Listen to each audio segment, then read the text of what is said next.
Hello, good morning. तो आज हम लोग डिस्कस करेंगे फंक्शन का जो इम्पोर्टेंट क्वेश्चन है वो सब अभी हम डिस्कस करेंगे। उसके साथ जो जो इम्पोर्टेंट फॉर्म सबका यूज पड़ेगा, थ्योरी का यूज पड़ेगा, वो भी हल्का हम लोग देखेंगे। तो सबसे पहले हम लोग देखेंगे वन वन फंक्शन क्या होता है यहाँ पे। ठीक है, वन वन फंक्शन का मतलब x के डिफरेंट वैल्यू के लिए y का अगर डिफरेंट वैल्यू आता है उसको हम लोग कहते हैं वन वन फंक्शन। जैसे कोई फंक्शन है a टू b के लिए, ये a और b क्या होता है, ये x का वैल्यू होता है। जिस सेट में x का वैल्यू होता है उसी सेट को हम लोग a से रिप्रेजेंट करते हैं। मान लो a के अंदर x का बहुत सारा डिफरेंट वैल्यू दिया हुआ है, a यहाँ पे सेट है जो x के वैल्यू को रिप्रेजेंट करता है। और b क्या यहाँ पे है, b है y का यहाँ कोडोमेन। y का जो भी वैल्यू बिलोंग्स करता है इसी कोडोमेन के अंदर बिलोंग्स करता है।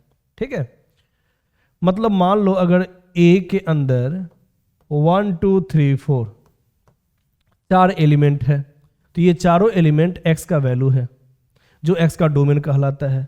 ठीक है, और y का वैल्यू मान लो यहाँ b है, b के अंदर 4 5 6 7 8 मान लो ये है, तो b कहलाया यहाँ कोडोमेन। मतलब किसी फंक्शन में x का वैल्यू पुट करने के बाद जो फंक्शन का वैल्यू आता है, मान लो फंक्शन का वैल्यू कुछ इस टाइप से है x प्लस 3। ठीक है, तो x का वैल्यू अगर हम यहां पुट करेंगे 1 तो y इक्वल टू कितना आएगा, y का मतलब fx होता है, तो y equal to 1 plus 3 4। x equal to 2 put करेंगे तो fx इक्वल टू कितना आएगा 2 प्लस 3 5। x इक्वल टू यहाँ 3 पुट करेंगे तो y इक्वल टू कितना आएगा 3 plus 3 6। x equal to 4 put करेंगे तो y इक्वल टू कितना आएगा 4 प्लस 3 7। ठीक है, मतलब x इक्वल टू 1 पुट करने पे fx कितना आया 1 प्लस 3 4 आया था। x इक्वल टू 2 पुट करने पे y इक्वल टू कितना आया 2 प्लस 3 5। fx कहो या y कहो बात एक ही है। x इक्वल टू 3 पुट करने पे y इक्वल टू 6 और x इक्वल टू 4 पुट करने पे y इक्वल टू 7 आ रहा था। तो y का वैल्यू बस 4 5 6 7 आया है, तो 4 5 6 7 कहलाया यहाँ पे रेंज। ठीक है, y का वैल्यू क्या क्या आया है 4 5 6 7। तो y का वैल्यू जहां बिलोंग्स करता है उस b वाले सेट को हम लोग कहते हैं कोडोमेन, और जो y का वैल्यू आता है उसको हम लोग कहते हैं रेंज। ठीक है, इसका मतलब a हो गया कोडोमेन, कोडोमेन हो गया x का वैल्यू मान लो यहाँ 1 2 3 4 है, और y का वैल्यू को हम लोग रेंज कहते हैं। रेंज हमेशा b के अंदर ही होना चाहिए, है ना। y is always belongs to set b।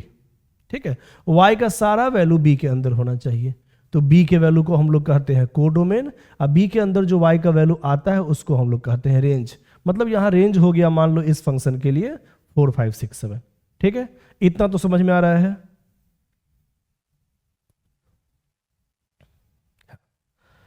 तो ये सब हम लोग जान चुके हैं, अभी हम लोग क्वेश्चन डिस्कस कर रहे हैं मेन, है ना। तो मान लो ये फंक्शन है f, function a to b के लिए a यहाँ पे डोमेन है x का वैल्यू और b यहाँ पे को डोमेन है y का वैल्यू जहाँ पे बिलोंग्स करता है आता है। तो उसका कुछ कंडीशन है। कंडीशन क्या है, फंक्शन तभी होगा one one function. One one के लिए क्या कंडीशन है, वन वन फंक्शन कहो या इंजेक्टिव फंक्शन कहो या उसको इंजेक्शन कहो। ठीक है, तीनों का मतलब वन वन फंक्शन ही होता है। तो इसमें कुछ कंडीशन सब है जिसको याद रखना है। अगर fx1 इक्वल टू fx2 आएगा then x1 equal to x2 only. अगर दो फंक्शन आपस में बराबर है fx1 equal to fx2 then x1 equal to x2 ही आना चाहिए कंडीशन से। इसको सॉल्व करने के बाद बस यही कंडीशन आना चाहिए ओनली, केवल यही कंडीशन आना चाहिए। कैसे आना चाहिए वो तो आगे हम लोग क्वेश्चन में डिस्कस करेंगे ही, पहले इस कंडीशन को याद रखना है। वैसे वन वन फंक्शन का मतलब क्या होता है, वन वन फंक्शन का मतलब होता है x के डिफरेंट वैल्यू के लिए y का अगर डिफरेंट इमेज आ रहा है, डिफरेंट वैल्यू आ रहा है, उसको हम लोग कहते हैं वन वन फंक्शन। मान लो x का डिफरेंट वैल्यू हम पुट किए लेकिन y का वैल्यू सेम आ गया, तो वो वन वन का फंक्शन नहीं कहलाएगा, वो मेनी वन फंक्शन कहलाएगा। ठीक है, x के डिफरेंट वैल्यू पुट करने के बाद y का डिफरेंट वैल्यू ही आना चाहिए, उसको हम लोग कहेंगे वन वन फंक्शन। और अगर x के डिफरेंट वैल्यू के लिए y का सेम वैल्यू आ गया उसको हम लोग कहेंगे मेनी वन फंक्शन। तो यही मेन कंडीशन है।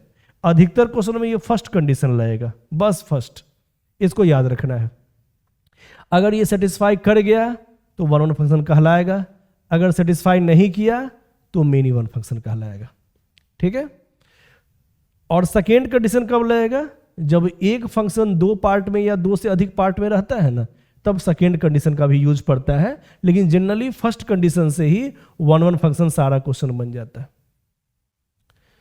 वन वन फंक्शन का मतलब यहां देख लो एक बार और, मान लो फंक्शन ए है और यहां बी।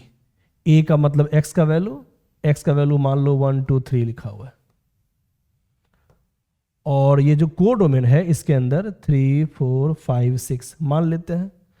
फंक्शन में x का वैल्यू 1 पुट करने पे y इक्वल टू मान लो 4 आ रहा है, x इक्वल टू 2 पुट करने पे y का वैल्यू 5 आ रहा है। फंक्शन भी मान लेते हैं, चलो fx equal to x plus 3, x equal to 1 put करने पे fx इक्वल टू कितना आ रहा है 1 plus 3 4, x equal to 2 put करने पे y इक्वल टू कितना आ रहा है 2 प्लस 3 5, और x इक्वल टू 3 पुट करने पे y इक्वल टू कितना आ रहा है 3 प्लस 3 6। fx का मतलब y 3 प्लस 3 6। ठीक है। तो x के डिफरेंट वैल्यू के लिए y का डिफरेंट वैल्यू आया, इसका मतलब ये वन वन फंक्शन है। अगर मान लो x इक्वल टू 1 और x इक्वल टू 2 पुट करने पे भी y का सेम ही वैल्यू आता, मान लो 4 ही आता, x इक्वल टू 1 के लिए भी y का वैल्यू 4 आता और x इक्वल टू 2 के लिए भी y का वैल्यू 4 आता। ठीक है, तब वो मेनी वन फंक्शन कहलाता है। ठीक है, इसको याद रखना है। और एक चीज और, कभी भी हम लोग फंक्शन वन वन फंक्शन तभी मान सकते हैं, तभी हो सकता है, तभी पॉसिबल है जब number of elements in A is less equal to number of elements in B for one one function. One one function के लिए नंबर ऑफ एलिमेंट्स ए का हमेशा बी से कम ही होना चाहिए या इक्वल होना चाहिए, ज्यादा कभी नहीं होना चाहिए। अगर मान लो हम ज्यादा यहां लिख देंगे ना, मान लो ज्यादा लिख देंगे तो पॉसिबल ही नहीं होगा, वन वन फंक्शन पॉसिबल नहीं होगा, क्योंकि x का सारा इमेज बनना चाहिए y में, ये तो फंक्शन का डिफिनीशन होता है। x का सारा इमेज इसमें बनना चाहिए। मान लो एक यहां आ गया, अब 5 6 कहां जाएगा, कहीं ना कहीं मैच कर जाएगा, x के डिफरेंट वैल्यू के लिए y का सेम वैल्यू मैच कर जाएगा, तो ये तो मेनी वन फंक्शन कहलाएगा। ठीक है, तो वन वन फंक्शन होने के लिए क्या होना जरूरी है? Number of elements in domain is always less equal to number of elements in codomain. तो जो जो पॉइंट हम बता रहे हैं, बस हम अभी इंपॉर्टेंट पॉइंट ही डिस्कस कर रहे हैं, सारा थ्योरी डिस्कस नहीं करेंगे। बस जो इंपॉर्टेंट 2-4 साल में क्वेश्चन पूछ रहा है, बस वही फॉर्म अभी हम लोग देख रहे हैं। ठीक है, फंक्शन में जो भी क्वेश्चन आ रहा है वो सब हम लोग देख रहे हैं। ठीक है, तो वन वन में बस अभी इतना ही कंडीशन याद रखो। Number of elements in A is less equal to number of elements in B, ये भी याद रखना है। और क्या याद रखना है? वन वन का मतलब इंजेक्टिव फंक्शन या इंजेक्शन होता है। अगर फंक्शन है लेकिन वन वन फंक्शन नहीं है तो वो मेनी वन फंक्शन होगा ही। ठीक है, इसको भी याद रखना है। और मेन ये फर्स्ट कंडीशन को याद रखना है, और इस ओनली को नहीं भूलना है। ओनली का मतलब fx1 इक्वल टू अगर fx2 होगा तो x1 इक्वल टू x2 भी होगा ही, और केवल यही फॉर्म होगा, इसके अलावा दूसरा सेटिस्फाई नहीं करना चाहिए। अगर इसके अलावा दूसरा सेटिस्फाई कर गया तो वो वन वन फंक्शन नहीं होगा, वो मेनी वन फंक्शन हो जाएगा। ठीक है, आगे हम लोग देखेंगे। और सेकेंड कंडीशन क्या है वो भी आगे डिस्कस करेंगे, क्वेश्चन आएगा तब, क्योंकि ये हर जगह काम नहीं देता है ये सेकेंड फॉर्म। ये सेकेंड फॉर्म तभी काम देता है जब एक फंक्शन का 2 पार्ट लिखा हुआ हो, 2 कंडीशन लिखा हुआ हो, या 2 से अधिक कंडीशन लिखा हुआ हो, तब हम इसका भी यूज करते हैं। तो आगे हम क्वेश्चन डिस्कस करेंगे इस पे, मेनली अभी फर्स्ट याद रखना है। इसके अलावा हम लोग को पढ़ना है ऑन टू फंक्शन भी। वन वन और ऑन टू फंक्शन में ये दो जो पॉइंट है, दो जो फंक्शन है, वन वन फंक्शन और ऑन टू फंक्शन, यही बहुत इंपॉर्टेंट है। इससे एक क्वेश्चन आना ही है ना, 2024 2025 जो भी हो, इससे एक क्वेश्चन पूछता ही है, वन वन फंक्शन और ऑन टू फंक्शन, इसको याद रखना है। तो ऑन टू फंक्शन को हम लोग कहते हैं सर्जेक्टिव फंक्शन या सर्जेक्शन। ठीक है, इसका मतलब क्या होता है? किसी भी फंक्शन में अगर रेंज बराबर कोडोमेन आ गया, बस इतना ही याद रखो ना, एग्जाम के लिए इतना ही याद रखो, सब्जेक्टिव क्वेश्चन के लिए, कि रेंज बराबर अगर कोडोमेन आ गया तो उसी का नाम है ऑन टू फंक्शन।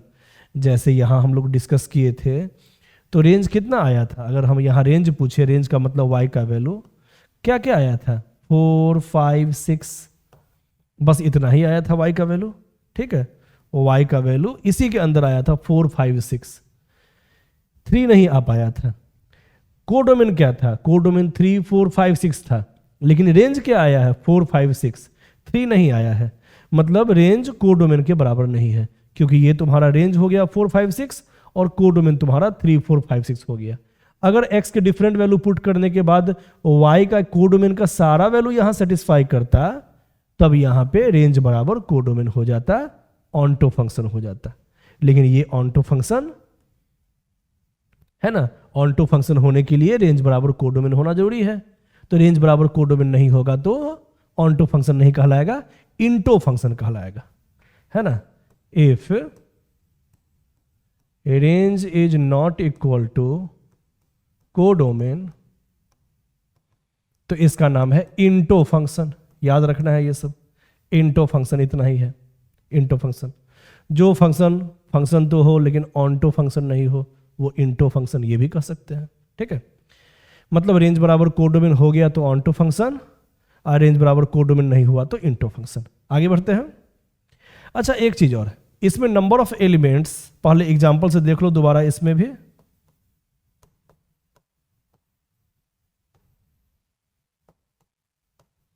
मान लो x का कुछ एलिमेंट है, कुछ वैल्यू है 1 2 3 और यहां पे वैल्यू है 2 5, मान लो इतना ही है। हाँ, यहां बताना रेंज बराबर क्या है? रेंज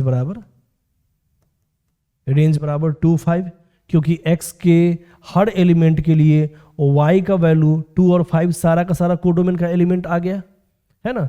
2 3 का भी इमेज है और 5 1 का इमेज है और 2 का भी इमेज है, लेकिन 2 और 5 किसी न किसी का इमेज तो है ना।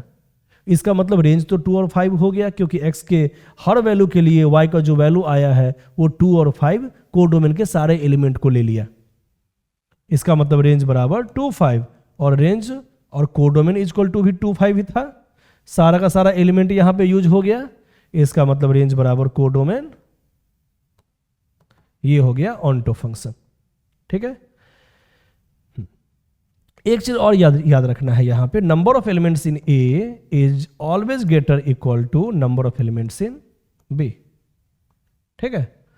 तो ऑन्टो फंक्शन में ये कंडीशन हमेशा आएगा, नंबर ऑफ एलिमेंट्स इन ए कभी कम नहीं होना चाहिए, या तो ज्यादा होगा इसमें एलिमेंट या तो बराबर होगा, इक्वल होगा, ठीक है।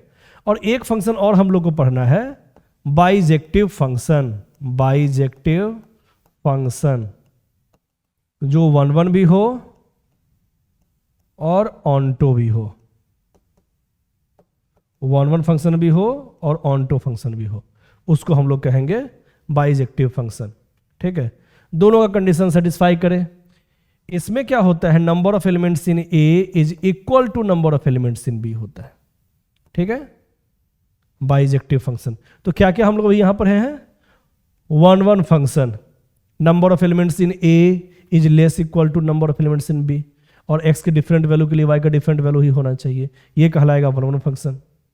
आगे क्या है, ऑन्टो फंक्शन। इसका मतलब y का जो भी वैल्यू आया है सारा का सारा इसमें सारा एलिमेंट यूज हो जाना चाहिए। x के डिफरेंट वैल्यू पुट करने के बाद y का सारा इमेज या वैल्यू है ना, करस्पॉन्डिंग वैल्यूज, वो उसके रेंज के अंदर ही आ जाना चाहिए, मतलब रेंज बराबर कोडोमेन हो जाना चाहिए। इसको हम लोग कहेंगे ऑन्टो फंक्शन। ऑन्टो को ही हम लोग सर्जेक्टिव फंक्शन भी कहते हैं, और 1 1 को ही हम लोग इंजेक्टिव फंक्शन भी कहते हैं, और जो 1 1 ऑन्टो दोनों हो उसको हम लोग बाइजेक्टिव फंक्शन कहते हैं। बाइजेक्टिव फंक्शन में number of elements in A is equal to number of elements in B होता है। ऐसा क्यों सर? क्योंकि बाइजेक्टिव में 1 1 भी होना जरूरी है, ये कंडीशन भी होना जरूरी है, और ऑन्टो में ये कंडीशन होना भी जरूरी है। तो 1 1 में क्या कह रहा था, number of elements in A is less equal to number of elements in B, और ऑन्टो में greater equal to number of elements in B. तो दोनों का कॉमन वैल्यू क्या आया, उसमें कह रहा है या तो कम होगा ए का value number of elements in A, या तो बराबर होगा, और इसमें कह रहा है number of elements in A या तो ज्यादा होगा या तो बराबर होगा। तो दोनों सेटिस्फाई करना चाहिए, क्योंकि 1 1 भी होना चाहिए, ऑन्टो भी होना चाहिए। इसका मतलब वो कह रहा है लेस इक्वल टू, ये कह रहा है ग्रेटर इक्वल टू। तो इक्वल तो दोनों में आ रहा है, इसीलिए इसमें इक्वल वाला कंडीशन सिर्फ होता है बाइजेक्टिव फंक्शन। तो अभी बस हम थोड़ा सा थ्योरी बता रहे हैं क्वेश्चन के लिए, क्वेश्चन टाइप के लिए। अब चलते हैं, जैसे ये क्वेश्चन है, ध्यान देना। अब इस क्वेश्चन में बताओ तो कौन सा ऑप्शन होगा इसमें, ध्यान देना है।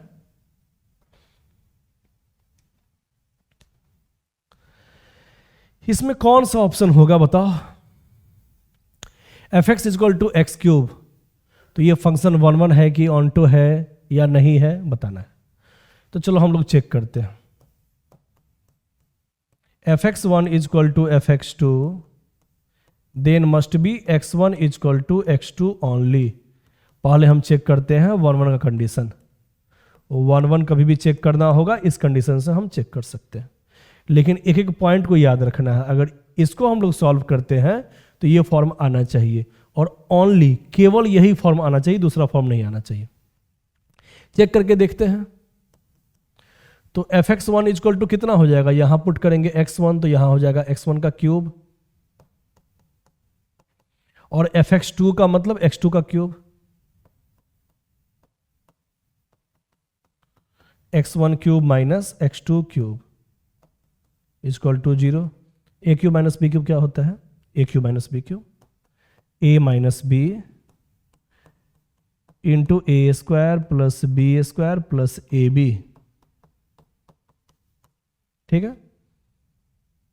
A cube minus B cube, A minus B into A square plus B square plus A B. सारा कंडीशन निकालने के लिए ये काम कर रहे हैं, ऐसा नहीं कर देना है, ठीक है। समझाने के लिए हमको सारा फॉर्म निकालना जरूरी है, इसीलिए इसको एक साइड ले आए हैं और उसके बाद हम सॉल्व कर रहे हैं, ठीक है। तो दो कंडीशन आया यहां से, x1 minus x2 equal to 0, और दूसरा कंडीशन आया x1 square plus x1 x2 plus x2 square. ध्यान देना, फर्स्ट कंडीशन से आ गया x1 इक्वल टू x2, ठीक है। ये तो कंडीशन आ रहा है, लेकिन यहां ओनली भी लगा हुआ है। ओनली का मतलब सिर्फ यही कंडीशन सेटिस्फाई करना चाहिए, इससे कोई रियल वैल्यू नहीं आना चाहिए। जो फॉर्म दिया हुआ है x के रियल वैल्यू के लिए y का रियल वैल्यू, वो नहीं आना चाहिए। तो चेक करके देख लो इसमें रियल वैल्यू आता है कि नहीं। अगर आ गया तो इस कंडीशन के साथ ये भी सेटिस्फाई कर जाएगा, 1 1 नहीं होगा, क्योंकि 1 1 होने के लिए बस यही कंडीशन सेटिस्फाई होना चाहिए। तो चलो इसको हम चेक करते हैं, ठीक है। प्लस, अच्छा एक काम करो नहीं, इसको क्वाड्रेटिक फॉर्म पे ले जाओ, है ना। चेक करने का यही तरीका है।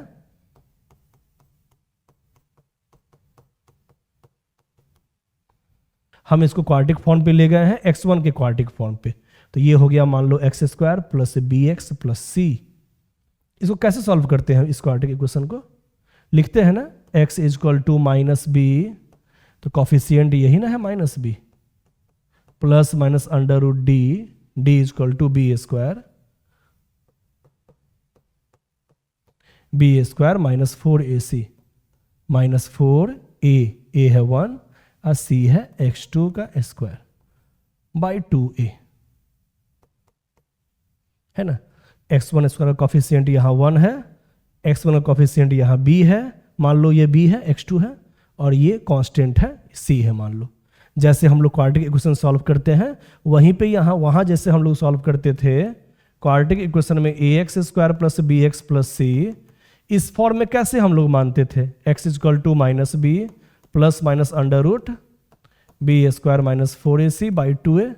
हम इसी फॉर्म पे इसको लिख रहे हैं। यहाँ यही समझ लो कि x1 जो है वो x का फॉर्म है, अब बाकी सब a b c है, a यहाँ 1 है, b यहाँ x2 है, और c यहाँ x2 का स्क्वायर है। तो x इक्वल टू क्या लिखते हैं, माइनस बी, मतलब इसका coefficient minus x2 plus minus under root B square मतलब x2 का square minus 4 into A C, a1 हो गया, c हो गया x2 का स्क्वायर बाई 2a, ठीक है।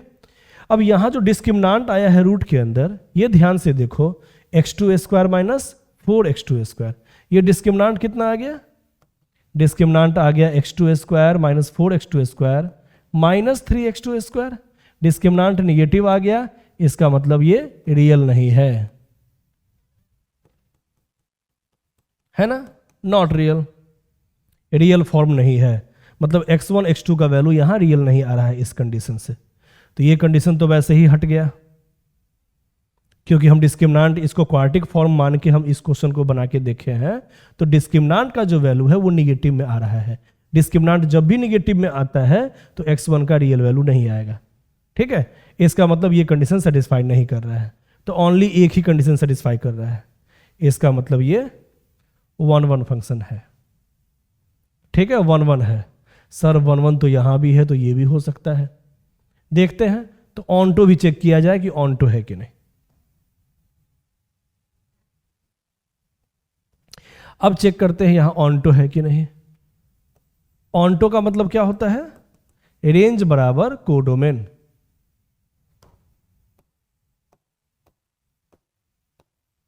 fx का मतलब y है ना, fx का मतलब y equal to x cube, तो x इक्वल टू कितना हो जाएगा?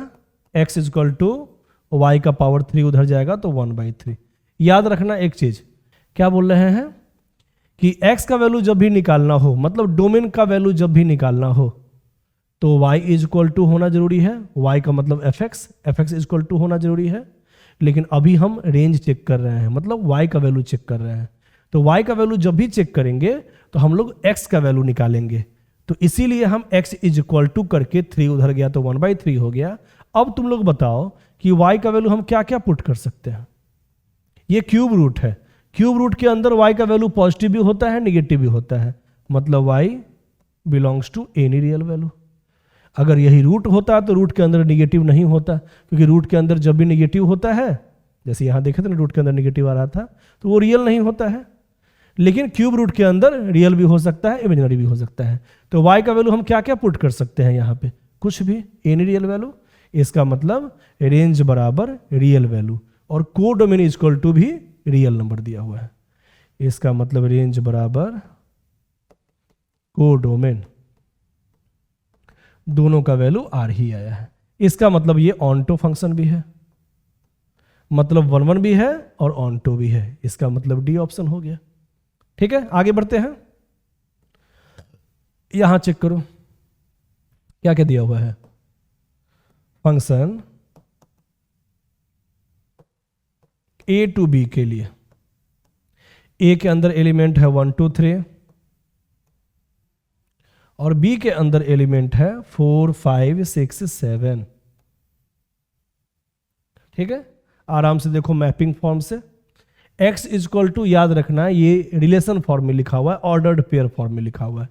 ये पहला वाला वैल्यू x का वैल्यू होता है, दूसरा वैल्यू जो होता है, दूसरा वैल्यू वो fx होता है या y होता है, कह सकते हैं। इसको तुम y कहो या fx कहो। ठीक है, मतलब x इक्वल टू 1 तो 4 हो गया f1। ठीक है, f1 मतलब सीधा याद रखो ना, ये x होता है, ये y रहता है। तो x इक्वल टू 1 के लिए y इक्वल टू 4। ठीक है, ये x का वैल्यू, ये y का वैल्यू। ठीक है, ये x का फॉर्म, ये y का फॉर्म। तो x इक्वल टू 2 के लिए y का वैल्यू 5। ठीक है, x इक्वल टू 3 के लिए y इक्वल टू 6। अब यहां बताना है कि ये कौन सा फंक्शन है, 1-1 है कि ऑनटो है। तो कौन सा लग रहा है देखने में? x के डिफरेंट वैल्यू के लिए y का डिफरेंट वैल्यू, इसका मतलब 1-1 फंक्शन तो होगा। 1-1 होगा, 1-1 का मतलब इंजेक्टिव फंक्शन, इंजेक्टिव होगा। लेकिन ऑनटो फंक्शन नहीं होगा, क्योंकि रेंज 4 5 6 आ रहा है, 7 नहीं आ रहा है। अगर चारों आता तब ना रेंज बराबर कोडोमेन होता। ठीक है, इसका मतलब ऑनटो नहीं है, सिर्फ ये 1-1 फंक्शन है।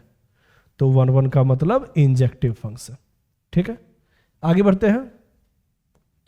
हाँ, ये क्वेश्चन देखो, तो यहां हमको प्रूफ करना है ये फंक्शन ना ही 1-1 फंक्शन है, ना ही ऑनटो फंक्शन है।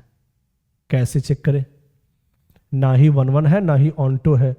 अच्छा, ये हमको प्रूफ करना है, 6 नंबर का क्वेश्चन है, ऑब्जेक्टिव नहीं है, इसको बनाना है पूरा अच्छे से। चलो हम लोग चेक करते हैं।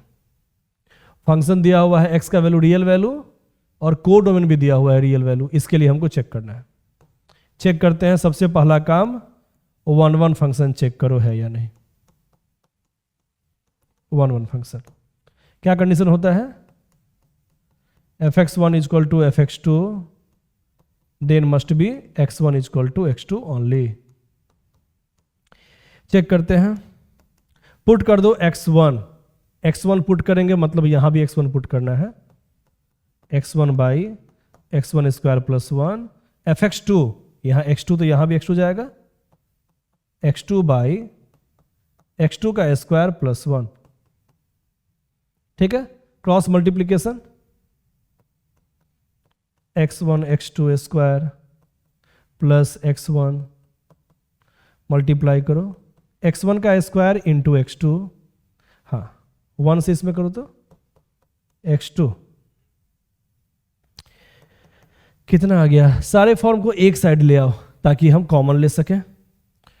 तो x1 x2 स्क्वायर, इस फॉर्म को भी इधर ले आते हैं, x1 का स्क्वायर x2 प्लस x1, इसको भी इधर ले आओ, माइनस x2 हो जाएगा इक्वल टू 0। कुछ कॉमन आ रहा है क्या दोनों में से? x1 x2 कॉमन आ रहा है, तो यहां क्या बच गया, x2 माइनस x1। अब इस दोनों में से क्या कॉमन ले ले, तो ऐसा ही दिखेगा, -1 कॉमन ले ले तो -1 कॉमन लेंगे तो x2 हो गया, यहां से -1 तो माइनस x1।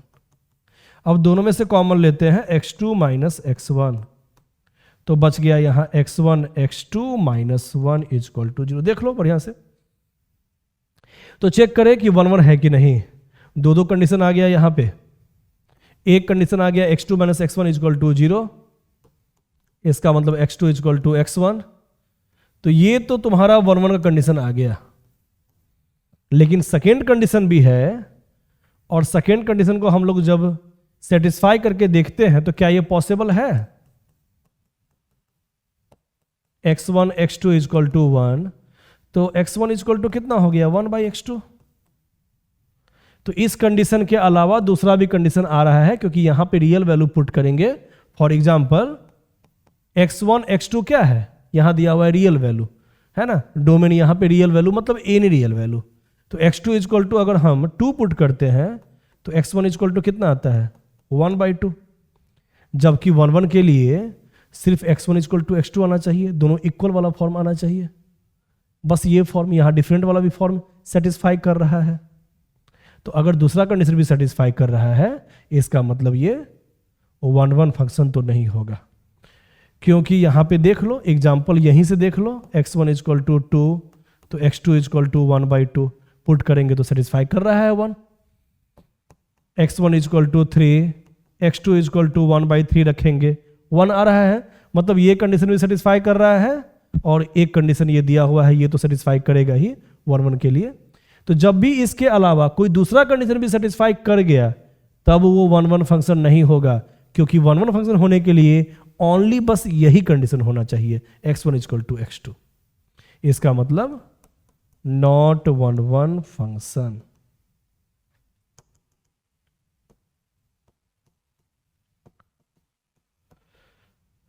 सिंस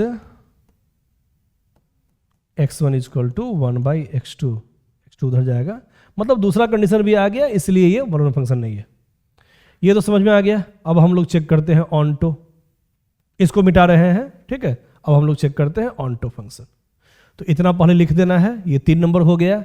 अब ऑनटो हम लोग देखेंगे तो वो 3 नंबर 6 नंबर का क्वेश्चन है, तो 3 3 6 नंबर देखते हैं आ रहा है कि नहीं। 2023 का क्वेश्चन है, सारा इंपॉर्टेंट फॉर्म सब बता रहे हैं, जो भी एग्जाम में आने वाला क्वेश्चन है जनरली बताते हैं। सीबीएसई में क्या किया है, इनवर्स फंक्शन को हटा दिया है, कंपोजिशन का भी बहुत सारा पार्ट को हटा दिया है, मतलब लगभग हटा ही दिया है। तो बच क्या गया, 1 1 फंक्शन, इंजेक्टिव फंक्शन।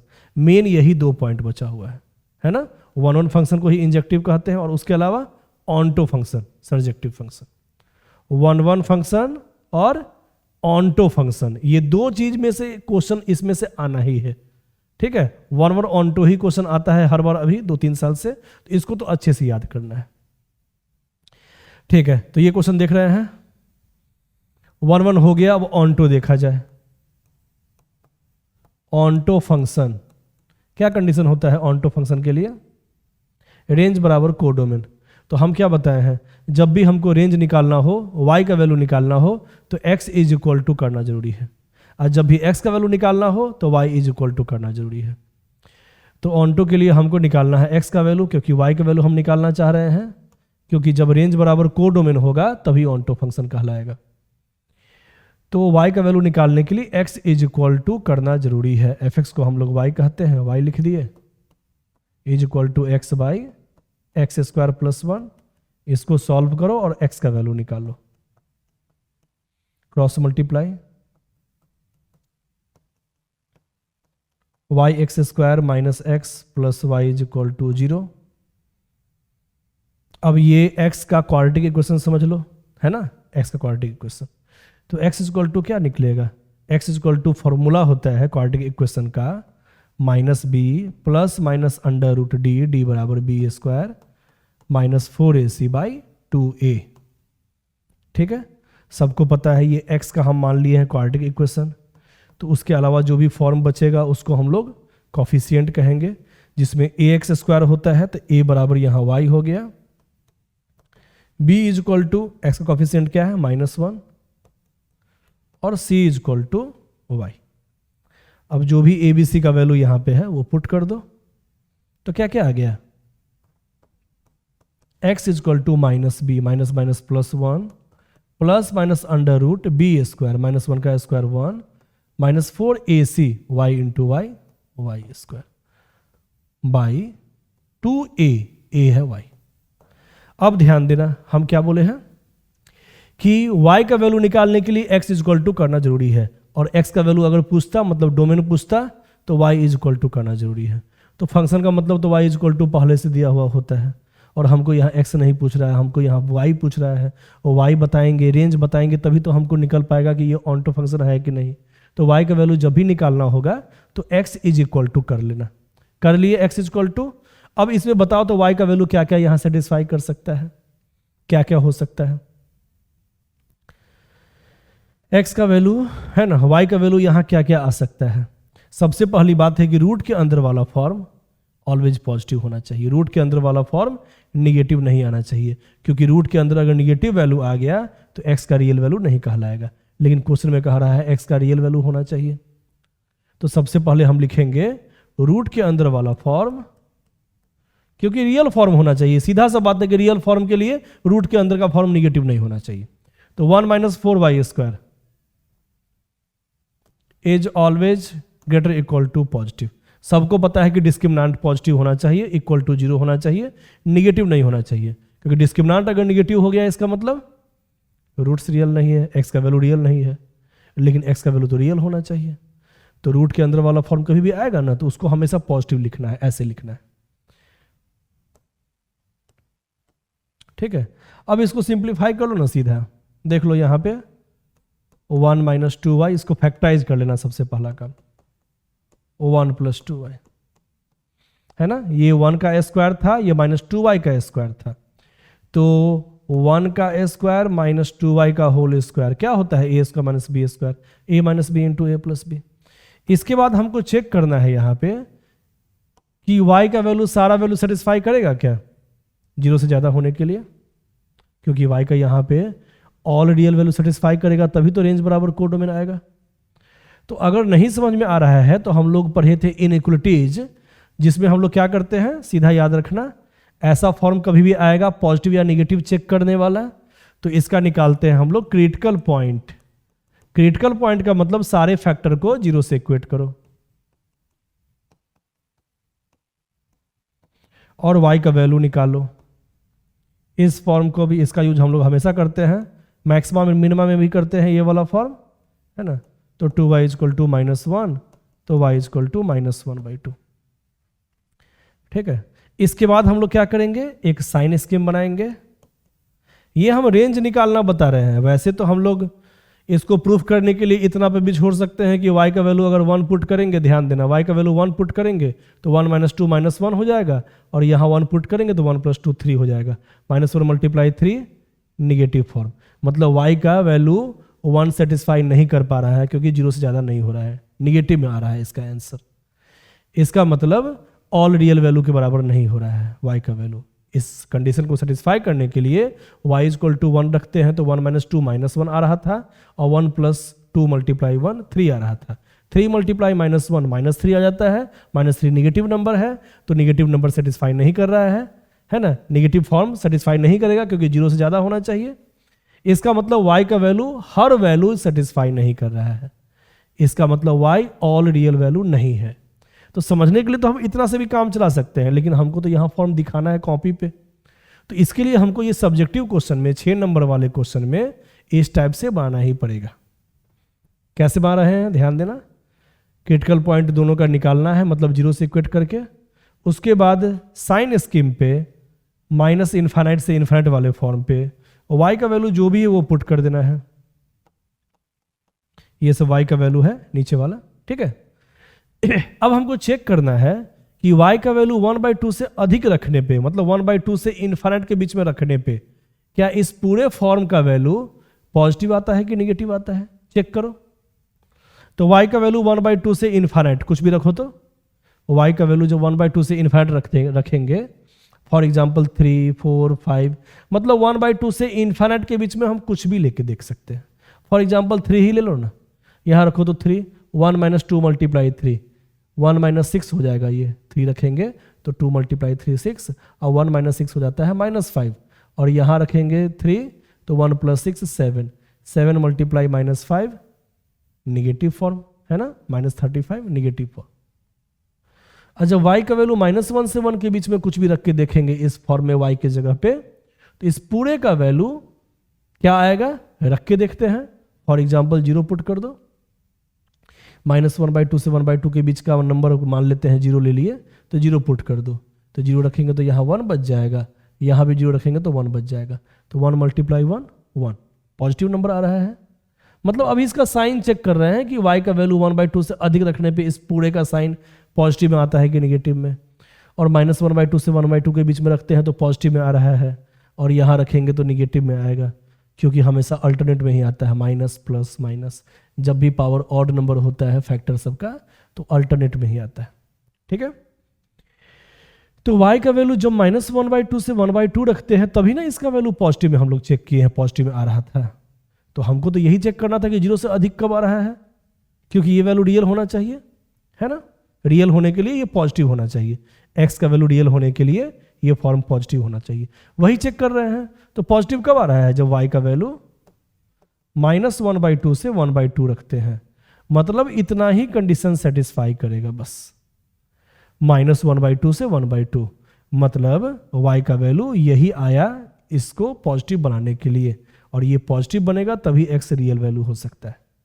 तो याद रखना है, रेंज निकालने का क्या बताया है तरीका, कोई भी कंडीशन रहे, y का वैल्यू निकालना हो मतलब रेंज निकालना हो तो x = निकाल दो, और उसके बाद रूट वाला फॉर्म रहेगा तो उसको पॉजिटिव होना जरूरी है, ठीक है।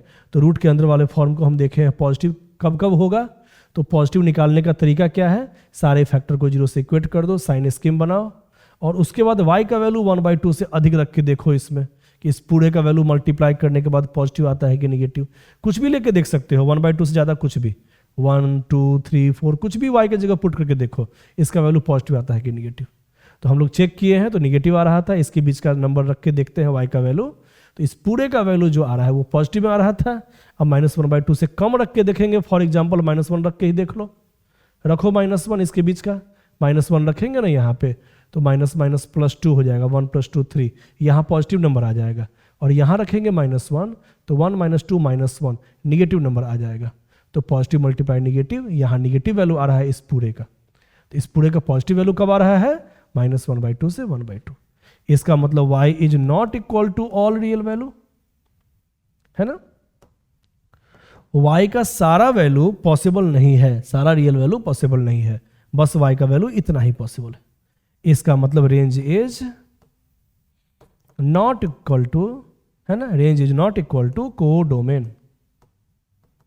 इसका मतलब ये ऑन्टो फंक्शन नहीं है, इंटो फंक्शन है, तो उससे मतलब नहीं है। अभी सीधा लिख देंगे नॉट ऑन्टो फंक्शन। तो इस टाइप से ये क्वेश्चन को निकालना पड़ेगा, ठीक है। आगे बढ़ते हैं। अब ये क्वेश्चन देखो 32, है ना, ये सभी इंपॉर्टेंट फॉर्म है इस टाइप का एक। अब हम बताए थे ना शुरुआत में कि फंक्शन में जब भी दो फॉर्म एक साथ आ जाए, एक फंक्शन का दो पार्ट आ गया, तो इसका हम कंडीशन लिखवाए थे 1 का। सबसे शुरुआत में चले जाओ, देखो दो कंडीशन, पहला और दूसरा। जब एक फंक्शन का एक से अधिक पार्ट आ जाए, 2 या 2 से अधिक पार्ट आ जाए, तब सेकेंड कंडीशन भी लगाना है, और फर्स्ट कंडीशन भी लगाना है। कैसे लगाना है वो आगे हम लोग देखते हैं, ठीक है, अभी आगे हम लोग देखेंगे। हाँ, ध्यान देना है।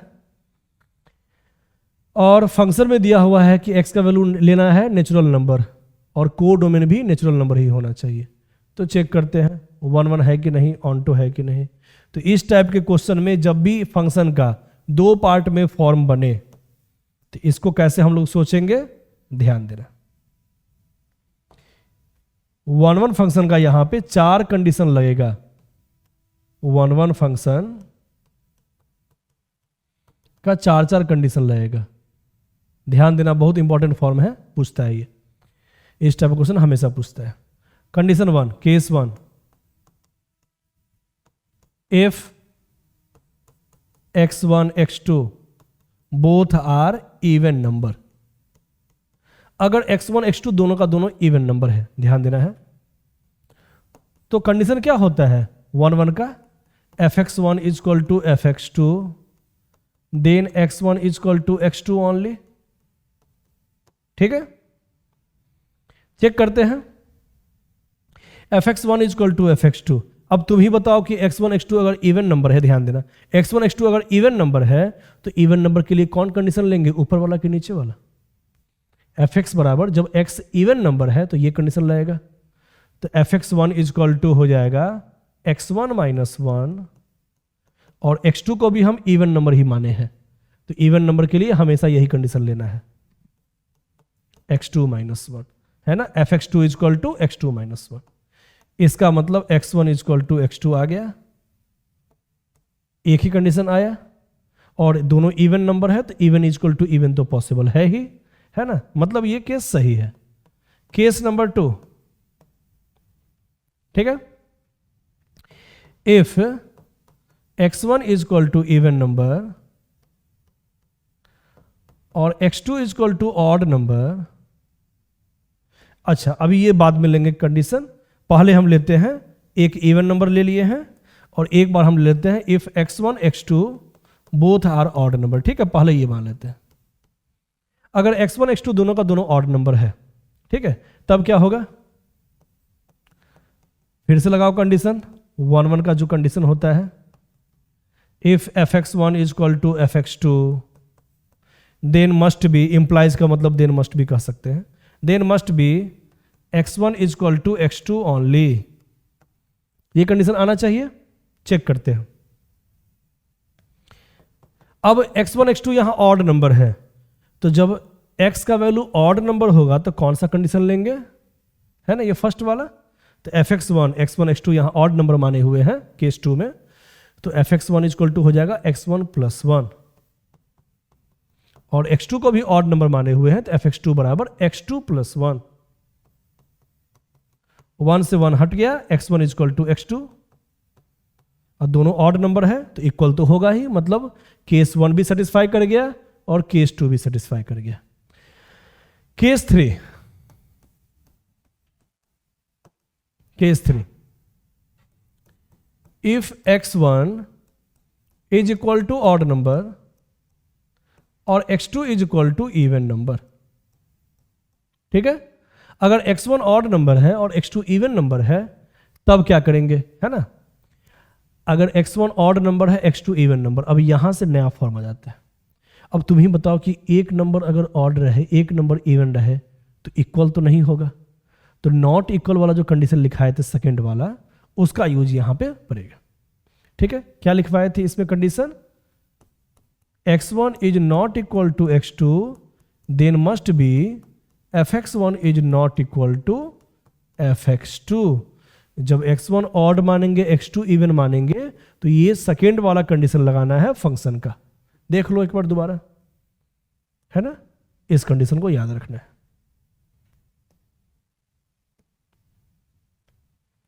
हाँ, तो x1 ऑड नंबर है x2 इवन नंबर है, तो ये सब क्वेश्चन इसी टाइप से बनता है, इसको याद रखना। एक बार ले लिए दोनों इवन, एक बार ले लिए दोनों ऑड, एक बार ले लिए एक ऑड एक इवन, अब फोर्थ टाइम लेंगे एक इवन, पहला इवन दूसरा ऑड। ठीक है, तो ध्यान देना है। If x1 is not equal to x2 then must be fx1 is not equal to fx2, ये होना चाहिए।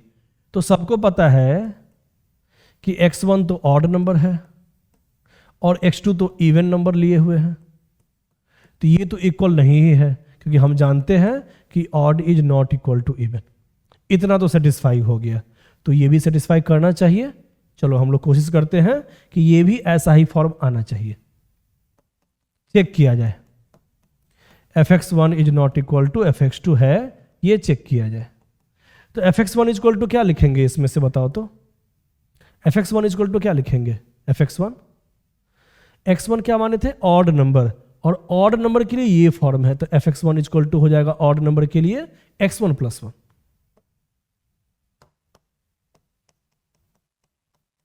और fx2 में x2 क्या माने थे? इवन नंबर, तो x अगर इवन नंबर रहेगा तो फंक्शन का वैल्यू ये लेना है नीचे वाला, तो x2 यहां इवन नंबर माने हैं, तो x2 माइनस 1 हो जाएगा।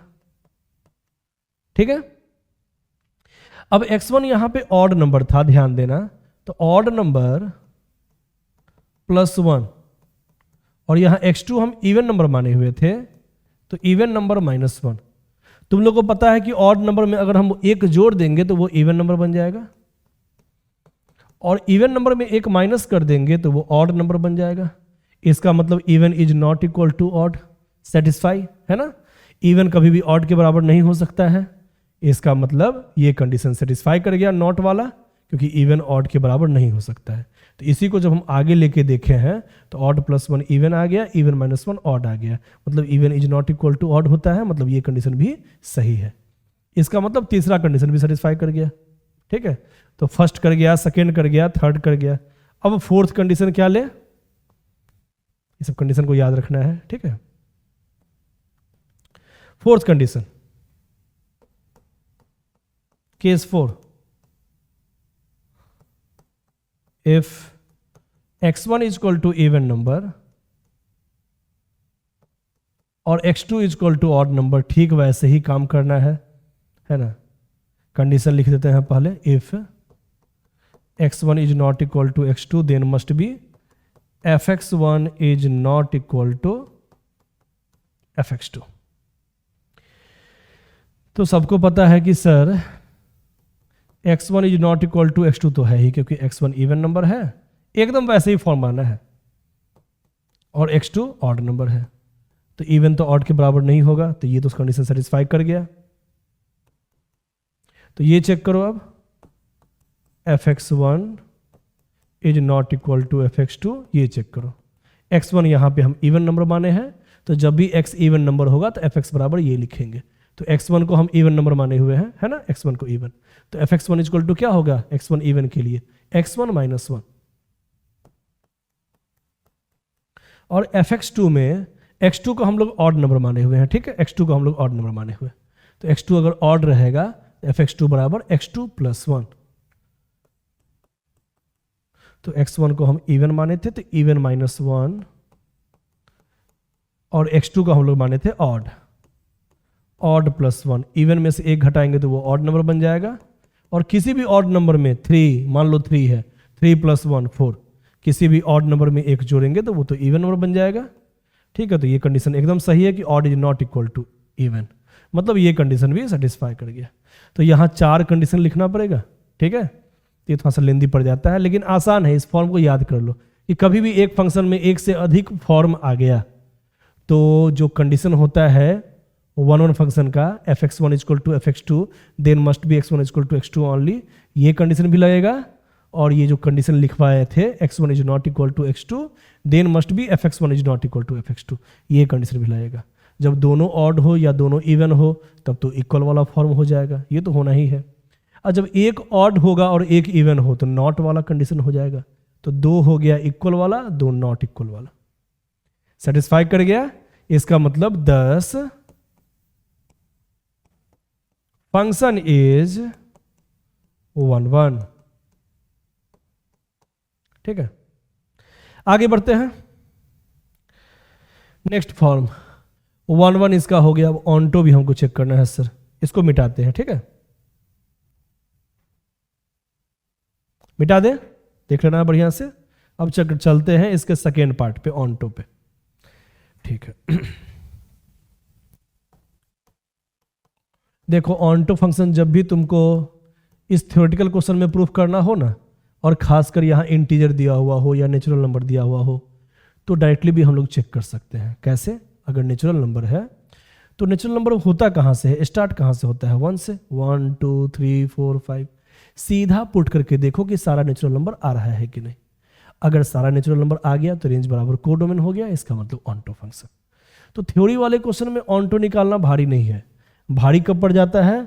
जब क्वाड्रेटिक फॉर्म आ जाता है। तो हर क्वाड्रेटिक फॉर्म का ऐसे ही निकलता है, रेंज निकालना हमेशा ऐसे ही आता है। 2-4 क्वेश्चन प्रैक्टिस कर लोगे ना खुद से, तो समझ में आने लगेगा कि कौन सा क्वेश्चन कैसे बनेगा। तो जो भी हम फॉर्म बता रहे हैं उसको थोड़ा अच्छे से प्रैक्टिस कर लेना है, और इसके अलावा जो भी इस टाइप के फॉर्म पे क्वेश्चन सब है इसका भी बढ़िया से प्रैक्टिस कर लेना है, जो भी बता रहे हैं। ठीक है, तो 1 के लिए यहाँ पे सीधा चेक कर लो, क्योंकि यहाँ रियल नंबर नहीं दिया हुआ है, यहाँ नेचुरल नंबर दिया हुआ है, और नेचुरल नंबर चेक करना बहुत आसान होता है। कैसे? नेचुरल नंबर 1 2 3 4 सीधा रखो, x = 1। अब बताओ x = 1 के लिए कौन सा फंक्शन काम करेगा, फर्स्ट वाला कि सेकेंड वाला? x = 1 होता क्या है? ऑड नंबर, और ऑड नंबर के लिए ये फंक्शन है x + 1। ठीक है, जब भी हम लोग ऑड नंबर लेंगे तो ये कंडीशन। अब यहां 1 रखो, तो x = 1 के लिए चेक कर रहे हैं तो 1 + 1 2। ठीक है, और x = सारा ऑड नंबर के लिए पहले बता दो। ऑड नंबर के लिए x + 1 था ना, तो 3 रखो यहां पे, 3 + 1, फंक्शन का वैल्यू 4 आ रहा है। अगर x = हम 5 पुट करते हैं तो फंक्शन का वैल्यू क्या होता है? ऑड नंबर के लिए ये फंक्शन, अभी बस एक ही फंक्शन ले रहे हैं क्योंकि x अभी ऑड नंबर ही पुट कर रहे हैं। तो 5 + 1 कितना हो जाएगा? 6। इसका मतलब यहां y का वैल्यू क्या क्या आ रहा है? सीधा लिखते हैं, रेंज बराबर यहां पे क्या क्या आ रहा है? देखो तो रेंज बराबर 2 4 6, सारा का सारा इवन नंबर। जब भी ऑड नंबर पुट कर रहे हैं तो सारा का सारा इवन नंबर आ रहा है। ठीक है, और जब हम इवन नंबर पुट करेंगे, जैसे x = 2 पुट करो, तो पहले ये बताओ कि कौन सा फंक्शन लेंगे इवन नंबर के लिए।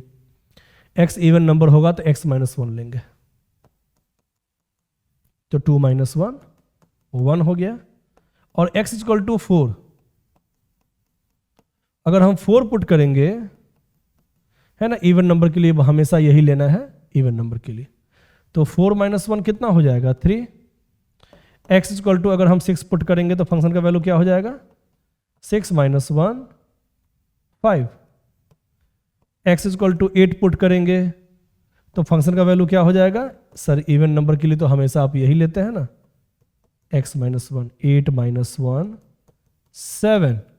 ठीक है, यहां भी चलो फंक्शन का नाम लिख दें, x - 1 था, 6 - 1। ठीक है, इसका मतलब सारा का सारा ऑड नंबर आ रहा है। आगे भी हम पुट करेंगे तो सारा का सारा यहाँ ऑड नंबर आते जाएगा, जैसे यहाँ भी सारा इवन नंबर आ रहा था, है ना, सारा इवन नंबर आ रहा था। तो जैसे जैसे ऑड नंबर हम पुट करते हैं, है ना, सारा का सारा इवन नंबर इस ये इंक्रीजिंग ऑर्डर में आ रहा है, 2 4 6 8 इस टाइप से। और जब भी हम लोग इवन नंबर पुट करते हैं तो सारा का सारा ऑड नंबर आ रहा है असेंडिंग ऑर्डर में, इंक्रीजिंग ऑर्डर में। तो यहां से रेंज कितना हो गया? यहां से रेंज हो गया सर 1 3 5 7।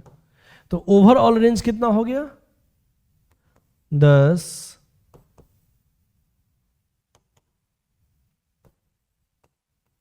रेंज = इसका नाम हम दे देते हैं रेंज 1। ठीक है, इसका नाम रेंज 2।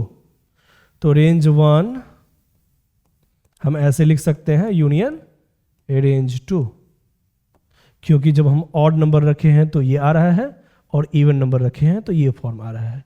सॉरी, 7 तक नहीं है, 7 के आगे सारा का सारा ऑड नंबर है। ठीक है, यहां सारा इवन नंबर आ रहा था, यहां सारा ऑड नंबर आ रहा है।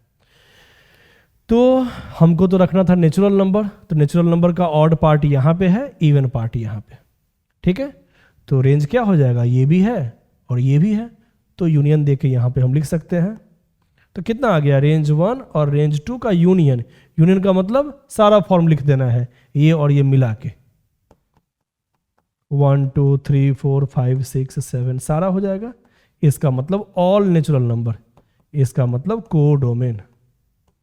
तो रेंज बराबर कोडोमेन आ गया, इसका मतलब ऑन्टो फंक्शन है। ठीक है, आगे बढ़ा जाए तो नेचुरल नंबर वाला क्वेश्चन कभी भी आया ना, चाहे इंटीजर वाला, सीधा इंटीजर वाला, रियल नंबर वाला नहीं, इंटीजर वाला, तो एग्जाम्पल से भी हम यहां पे दिखा सकते हैं, कोई दिक्कत नहीं है। ठीक है, आगे बढ़ते हैं। नेक्स्ट क्वेश्चन 41, 2023 का ही क्वेश्चन है, सारा इंपॉर्टेंट फॉर्म बता रहे हैं। ठीक है, अब इस क्वेश्चन को कैसे बनाएं? So that function is an onto function but not a one one function. Further find all possible value of a for which f a is equal to √7। देखते हैं क्वेश्चन कैसे बनाए।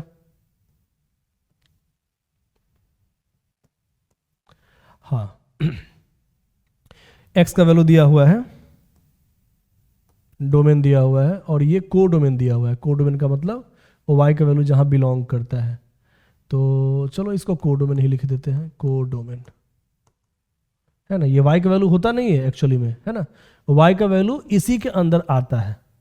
तो कभी कभी वाई बराबर को डोमेन हो जाता है, रेंज बराबर को डोमेन होता है, उसी को ना ऑन्टो कहते हैं। ठीक है, तो हमको अभी चेक करना है ये फंक्शन ऑन्टो है कि नहीं। चलो चेक किया जाए ऑन्टो फंक्शन है कि नहीं। तो एफ एक्स का मतलब y, y is equal to √16 minus x square. ठीक है, तो हम बताए थे तुम लोगों को कि कभी भी ऑन्टो तुमको चेक करना हो, है ना, तो ऑन्टो का मतलब हमको रेंज चेक करना है, और रेंज का मतलब हमको y का वैल्यू चेक करना है। तो y का वैल्यू जब भी चेक करना हो तो x इज इक्वल टू लिखना जरूरी है। तो चलो इस फॉर्मूला में x इज इक्वल टू पहले लिखो, रूट इधर आ गया तो स्क्वायर हो गया, 16 minus x square, x square इस साइड आ गया, 16 माइनस वाई स्क्वायर, कितना हो गया, एक्स स्क्वायर इक्वल टू, तो एक्स इक्वल टू कितना हो जाएगा, स्क्वायर उधर जाएगा तो √16 माइनस वाई स्क्वायर। ठीक है, प्लस माइनस, स्क्वायर उधर गया तो √16 minus y square plus minus. ठीक है, अब हमको यहां पे चेक करना है कि 16 माइनस वाई स्क्वायर रूट के अंदर आ गया। ठीक है, तो ये क्या होना चाहिए, ऑलवेज पॉजिटिव होना चाहिए। रूट के अंदर जब भी रहेगा तो ऑलवेज पॉजिटिव होना चाहिए रियल नंबर होने के लिए। ठीक है, तो यहाँ पे भी 4 minus y into 4 plus y factorise कर दिए। इसके बाद हम लोग क्या करते हैं, क्रिटिकल पॉइंट निकालते हैं। कैसे, 4 minus y is equal to 0 और 4 plus y is equal to 0। कभी भी साइन चेक करना हो पॉजिटिव या नेगेटिव तो सबसे पहले सारे फैक्टर को 0 से इक्वेट करते हैं और y का वैल्यू निकालते हैं। इसके बाद क्या करते हैं हम लोग, साइन स्कीम पे -4 पहले, छोटा नंबर को पहले लिखेंगे और बड़े नंबर को बाद में। इसके बाद हम लोग चेक करते हैं, ये सब y का वैल्यू है, y का वैल्यू पुट करके चेक करते हैं कि इस पूरे का वैल्यू पॉजिटिव में आ रहा है कि नेगेटिव में आ रहा है। फॉर एग्जाम्पल y का वैल्यू 4 से इनफाइनाइट के बीच में कोई नंबर लो, फॉर एग्जाम्पल 5, 6, 7 कुछ भी लेके देखो, 5 ही ले लो तो 4 माइनस 5 क्या हो जाएगा, -1, और 4 प्लस 5 9, -1 मल्टीप्लाई 9 -9। मतलब इस पूरे का वैल्यू माइनस में आ रहा है, नेगेटिव में आ रहा है। जब y का वैल्यू 4 से अधिक हम कुछ भी पुट कर रहे हैं y के जगह पे तो इस पूरे फॉर्म का वैल्यू नेगेटिव में आ रहा है। फिर यहाँ भी चेक करेंगे y का वैल्यू -4 से 4 के बीच में रख के, फॉर एग्जाम्पल 0, तो 4 मल्टीप्लाई 4 16 पॉजिटिव हो जाएगा, यहाँ नेगेटिव हो जाएगा। मतलब y का वैल्यू जब भी -4 से 4 के बीच में रखते हैं तो इस पूरे का वैल्यू पॉजिटिव में आता है। और हमको तो यही ना चेक करना था कि 0 से अधिक कब आता है। ठीक है, 0 से अधिक कब आता है, तो 0 से अधिक का मतलब पॉजिटिव कब आता है। तो y का वैल्यू जब हम लेते हैं -4 से 4 के बीच में,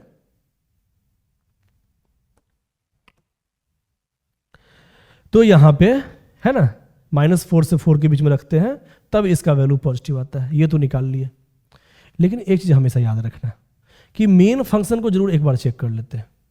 तो मेन फंक्शन में देखो ना, y इज इक्वल टू लिखा हुआ था ना √16 माइनस एक्स स्क्वायर, और रूट का वैल्यू तो ऑलवेज पॉजिटिव होता है। तो मेन फंक्शन एक बार जरूर सेटिस्फाई करके देख लेना है। तो हमको यहां से वैल्यू क्या आया, y बिलोंग्स टू -4 से 4, लेकिन मेन फंक्शन में y का वैल्यू रूट के बराबर था और रूट का वैल्यू ऑलवेज पॉजिटिव होता है।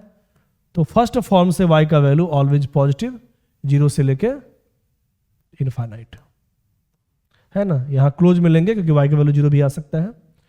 तो ये रूट वाला फॉर्म या तो पॉजिटिव होता है या तो जीरो, नेगेटिव कभी नहीं होता है।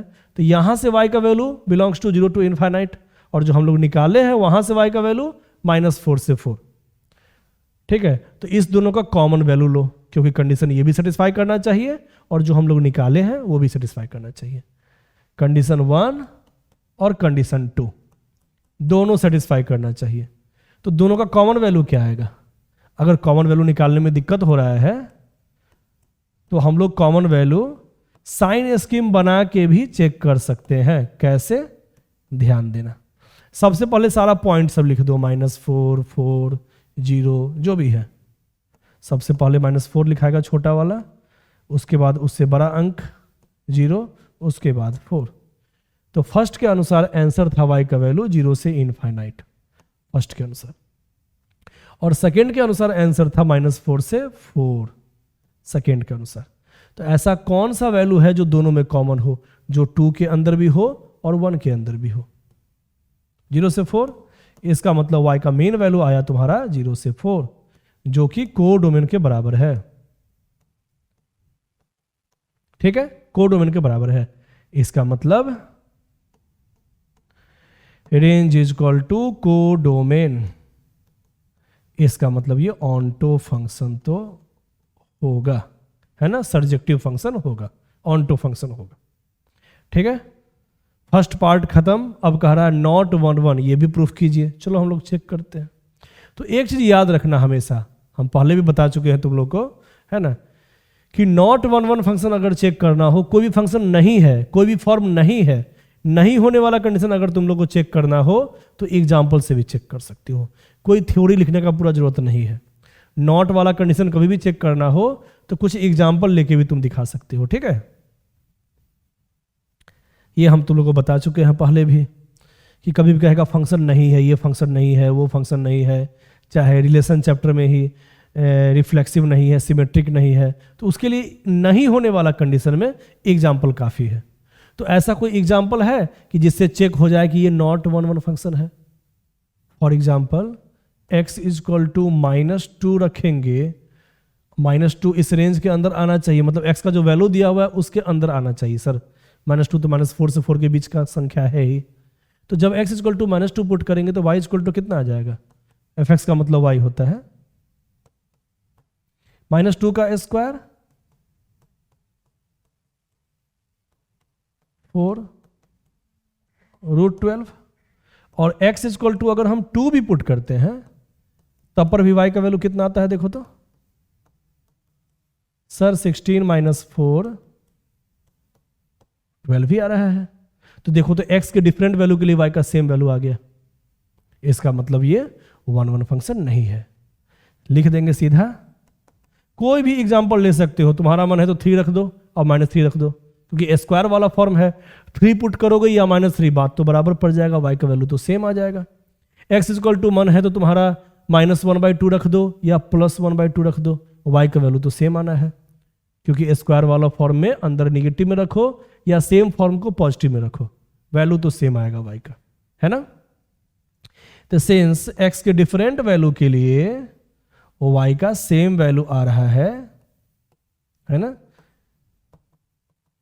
डिफरेंट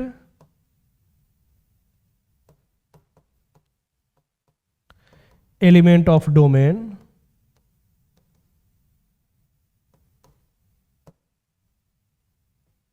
have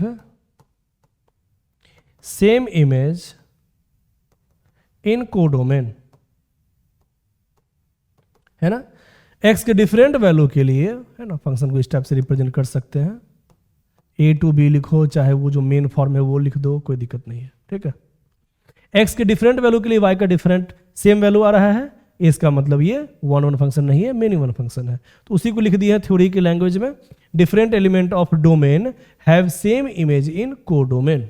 ठीक है, दस नॉट 1 1 फंक्शन।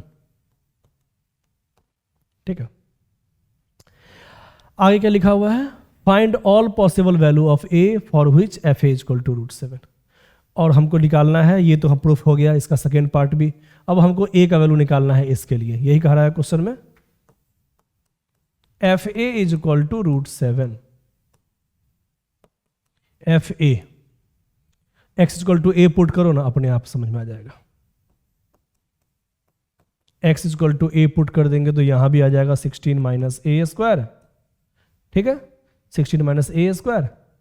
अब बताओ तो एफ ए इक्वल टू कितना दिया हुआ है, √7, 16 माइनस ए स्क्वायर, रूट से रूट हटा दो, 7 equal to 16 minus a square, minus a square इधर आ गया तो a square equal to 16 minus 7 कितना हो गया, 9, ए स्क्वायर इक्वल टू 9, इसका मतलब A equal to √9 plus minus square उधर जाएगा तो रूट लगेगा, तो ए इक्वल टू कितना आ गया, +-3 आंसर।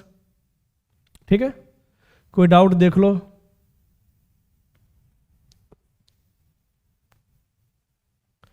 आगे बढ़ते हैं। नेक्स्ट क्वेश्चन, फिर से प्रूफ करना है कि फंक्शन 1 है कि नहीं, ऑन टू है कि नहीं, है ना। चलो चेक करते हैं फिर से, ये सब आसान है, ये सब भारी नहीं है। 1 फंक्शन, ये सब तुरंत बनेगा।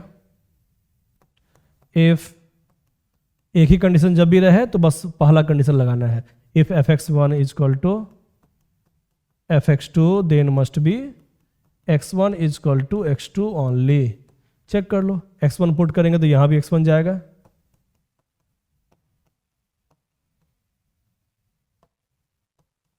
और x2 पुट करेंगे तो यहां भी x2।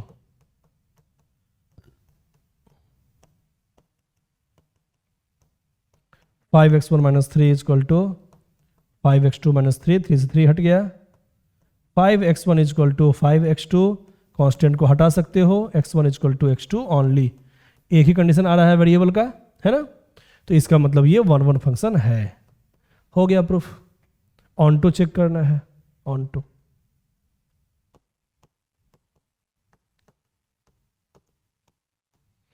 ऑन टू में क्या करना है, हमको रेंज निकालना है, y का वैल्यू निकालना है और देखना है कि कोडोमेन के बराबर है कि नहीं, ऑल रियल वैल्यू है कि नहीं। ठीक है, तो y का वैल्यू निकालने के लिए x इज इक्वल टू होना जरूरी है। जब भी y का वैल्यू पूछे तो x इक्वल टू लिख दो, x का वैल्यू पूछे तो y इक्वल टू लिख दो, है ना। तो y का वैल्यू निकालने के लिए x इक्वल टू होना जरूरी है, तो लिखो x इक्वल टू कितना हो गया, 5x equal to 4y minus 3 इधर आएगा तो +3,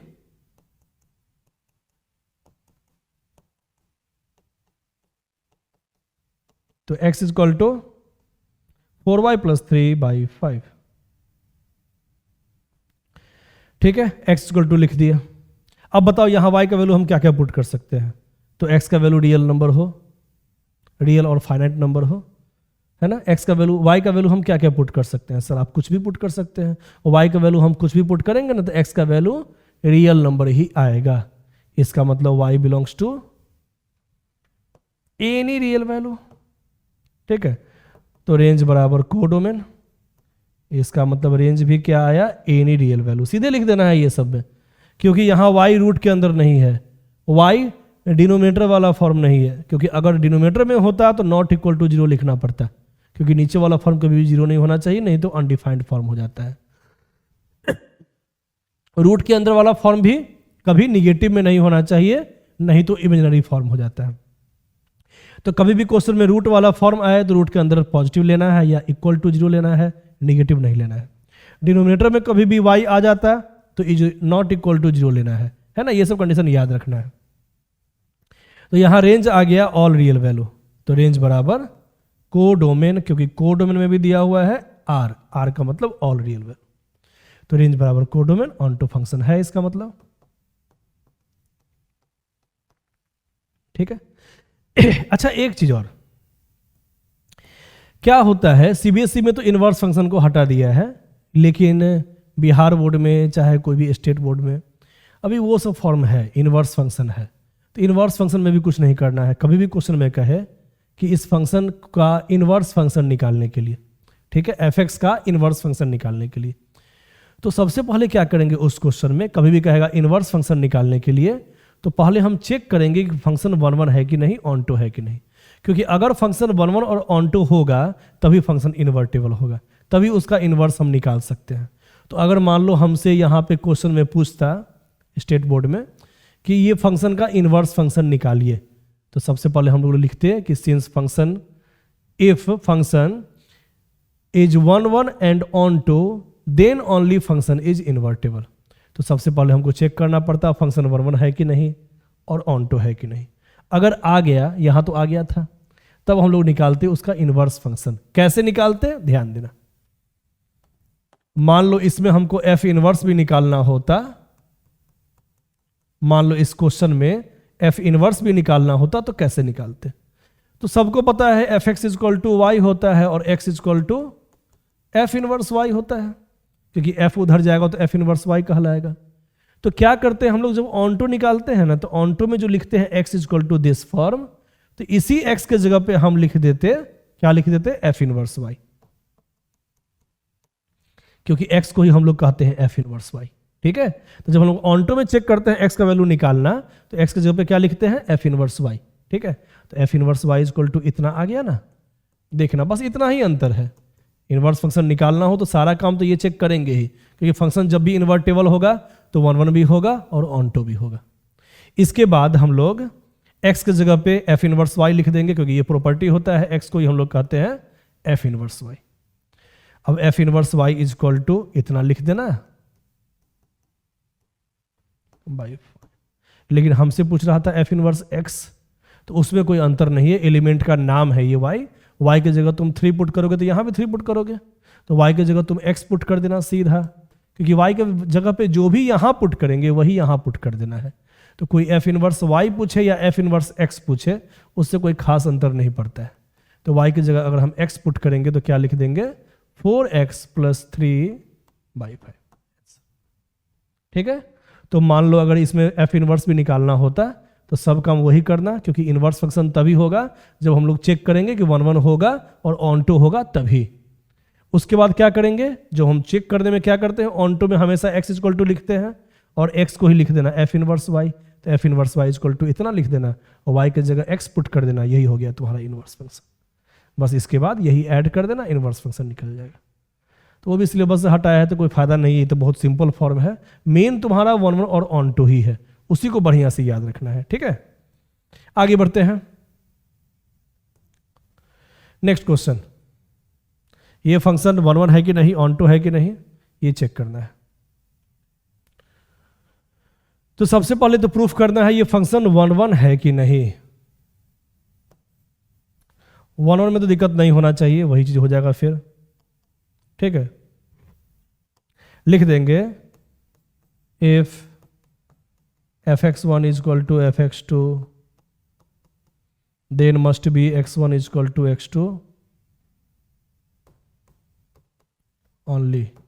अब चेक करो सीधा, x1 पुट करेंगे तो हो जाएगा 4x1 बाई 3x1 + 4 और fx2 का मतलब हो गया 4x2 बाई 3x2 + 4। ठीक है, बस सॉल्व करके देख लो, अगर x1 equal to x2 only आता है तो 1 1 फंक्शन हो जाएगा। चलो मल्टीप्लाई करते हैं, 4 से 4 हटा सकते हो कांस्टेंट को, अब मल्टीप्लाई कर दो 3x2 into x1 plus 4x1,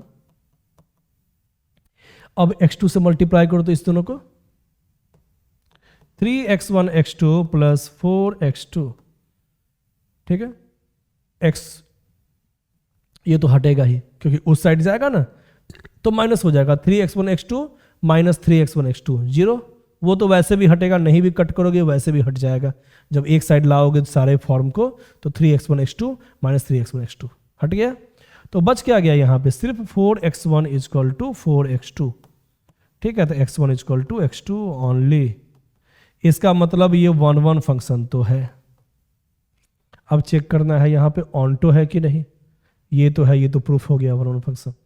ठीक है, लिख देंगे कंडीशन फॉर 1 1 फंक्शन, उसके बाद ये सब लिखेंगे। ठीक है, हाँ अब हमको चेक करना है ये ऑन टू है कि नहीं।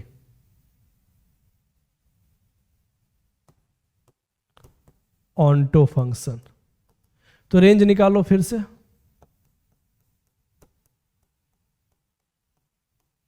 रेंज निकालने में क्या करते हैं हम लोग, रेंज जब भी निकालना हो, y का वैल्यू जब भी निकालना हो तो x इक्वल टू करते हैं फंक्शन को, ये तो y है, fx का मतलब y होता है।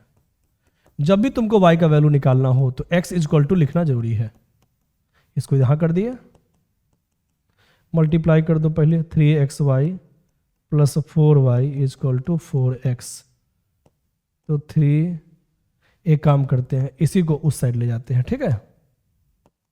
यहां क्या बचा हुआ है 4y, यहां 4x minus 3xy, x common लेंगे तो क्या बचेगा 4 minus 3y equal to 4y। x equal to कितना आ गया 4y बाई 4 माइनस 3y। तो x इक्वल टू कर दिए। अब चेक करो कि y का वैल्यू क्या क्या पॉसिबल है यहां पे, y का वैल्यू यहां क्या क्या पॉसिबल है चेक करो।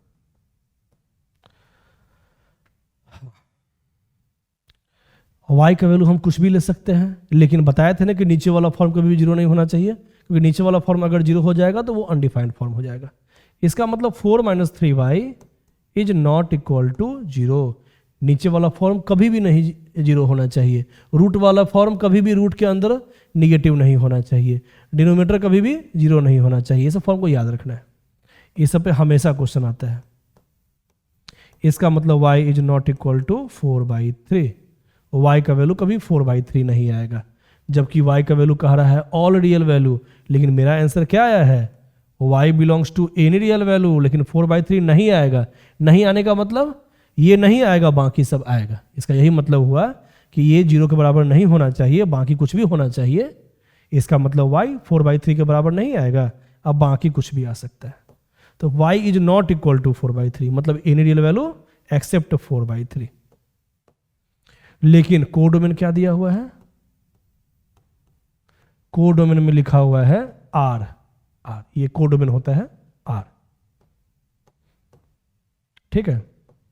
तो रेंज तो तुम्हारा आया है r माइनस 4/3, तो range is not equal to codomain, इसका मतलब नॉट ऑनटो फंक्शन लिख देना है, ठीक है। आगे बढ़ते हैं क्वेश्चन नंबर 10। ये चेक करना है कि ये फंक्शन सर्जेक्टिव का मतलब क्या होता है, सर्जेक्टिव का मतलब ऑनटो फंक्शन। तो सबसे पहले चेक करो ये ऑनटो फंक्शन, ये प्रूफ करना है, चेक नहीं करना है। ऑनटो फंक्शन है, ये प्रूफ करना है।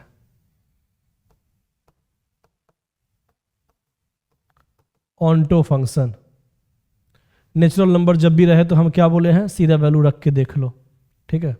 तो चलो रखते हैं, यहाँ पे नेचुरल नंबर है तो n का मतलब यहाँ x हो गया, ठीक है। अंदर में जो भी फॉर्म होता है वो तुम्हारा डोमेन होता है, x का वैल्यू होता है, तो n यहाँ पे तुम्हारा डोमेन हो गया, ठीक है।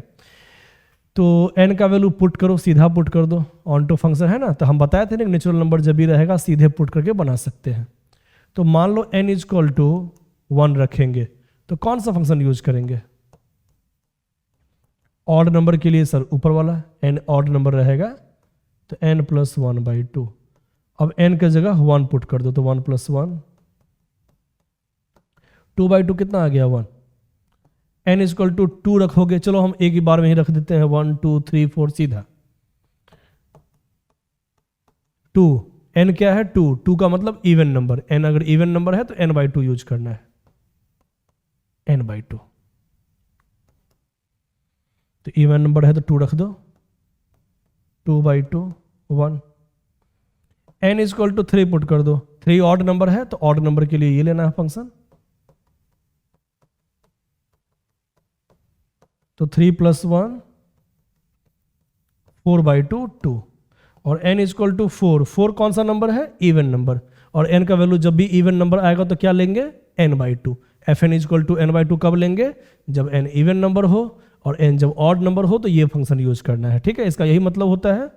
तो n इक्वल टू 4 के लिए, n इवन नंबर के लिए फिर से fn equal to n/2, n की जगह 4 पुट कर दो, 4/2 2। n इक्वल टू 5 के लिए थोड़ा सा एग्जाम्पल दिखा देना है पहले, है ना। n इजक्वल टू 5 के लिए 5 क्या है, ऑड नंबर है, और ऑड नंबर के लिए fn is equal to n plus 1/2 लेना है।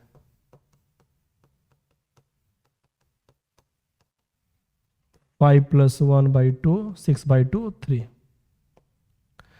और n इजक्वल टू अगर हम 6 लेते हैं, 6 n इजक्वल टू अगर हम 6 लेते हैं, 6 कौन सा नंबर है, इवन नंबर, तो इवन नंबर के लिए कौन सा यूज करना है, n/2, 6/2 3। ऐसे ही आगे तक अगर हम चेक करेंगे तो देखो यहां पे क्या क्या आया, रेंज इजक्वल टू क्या आ गया, रेंज का मतलब फंक्शन का वैल्यू 1 आया, 2 आया, 3 आया, जैसे जैसे आगे बढ़ रहे हैं वैसे वैसे, है ना, नेचुरल नंबर 1 से लेके आगे तक आ रहा है।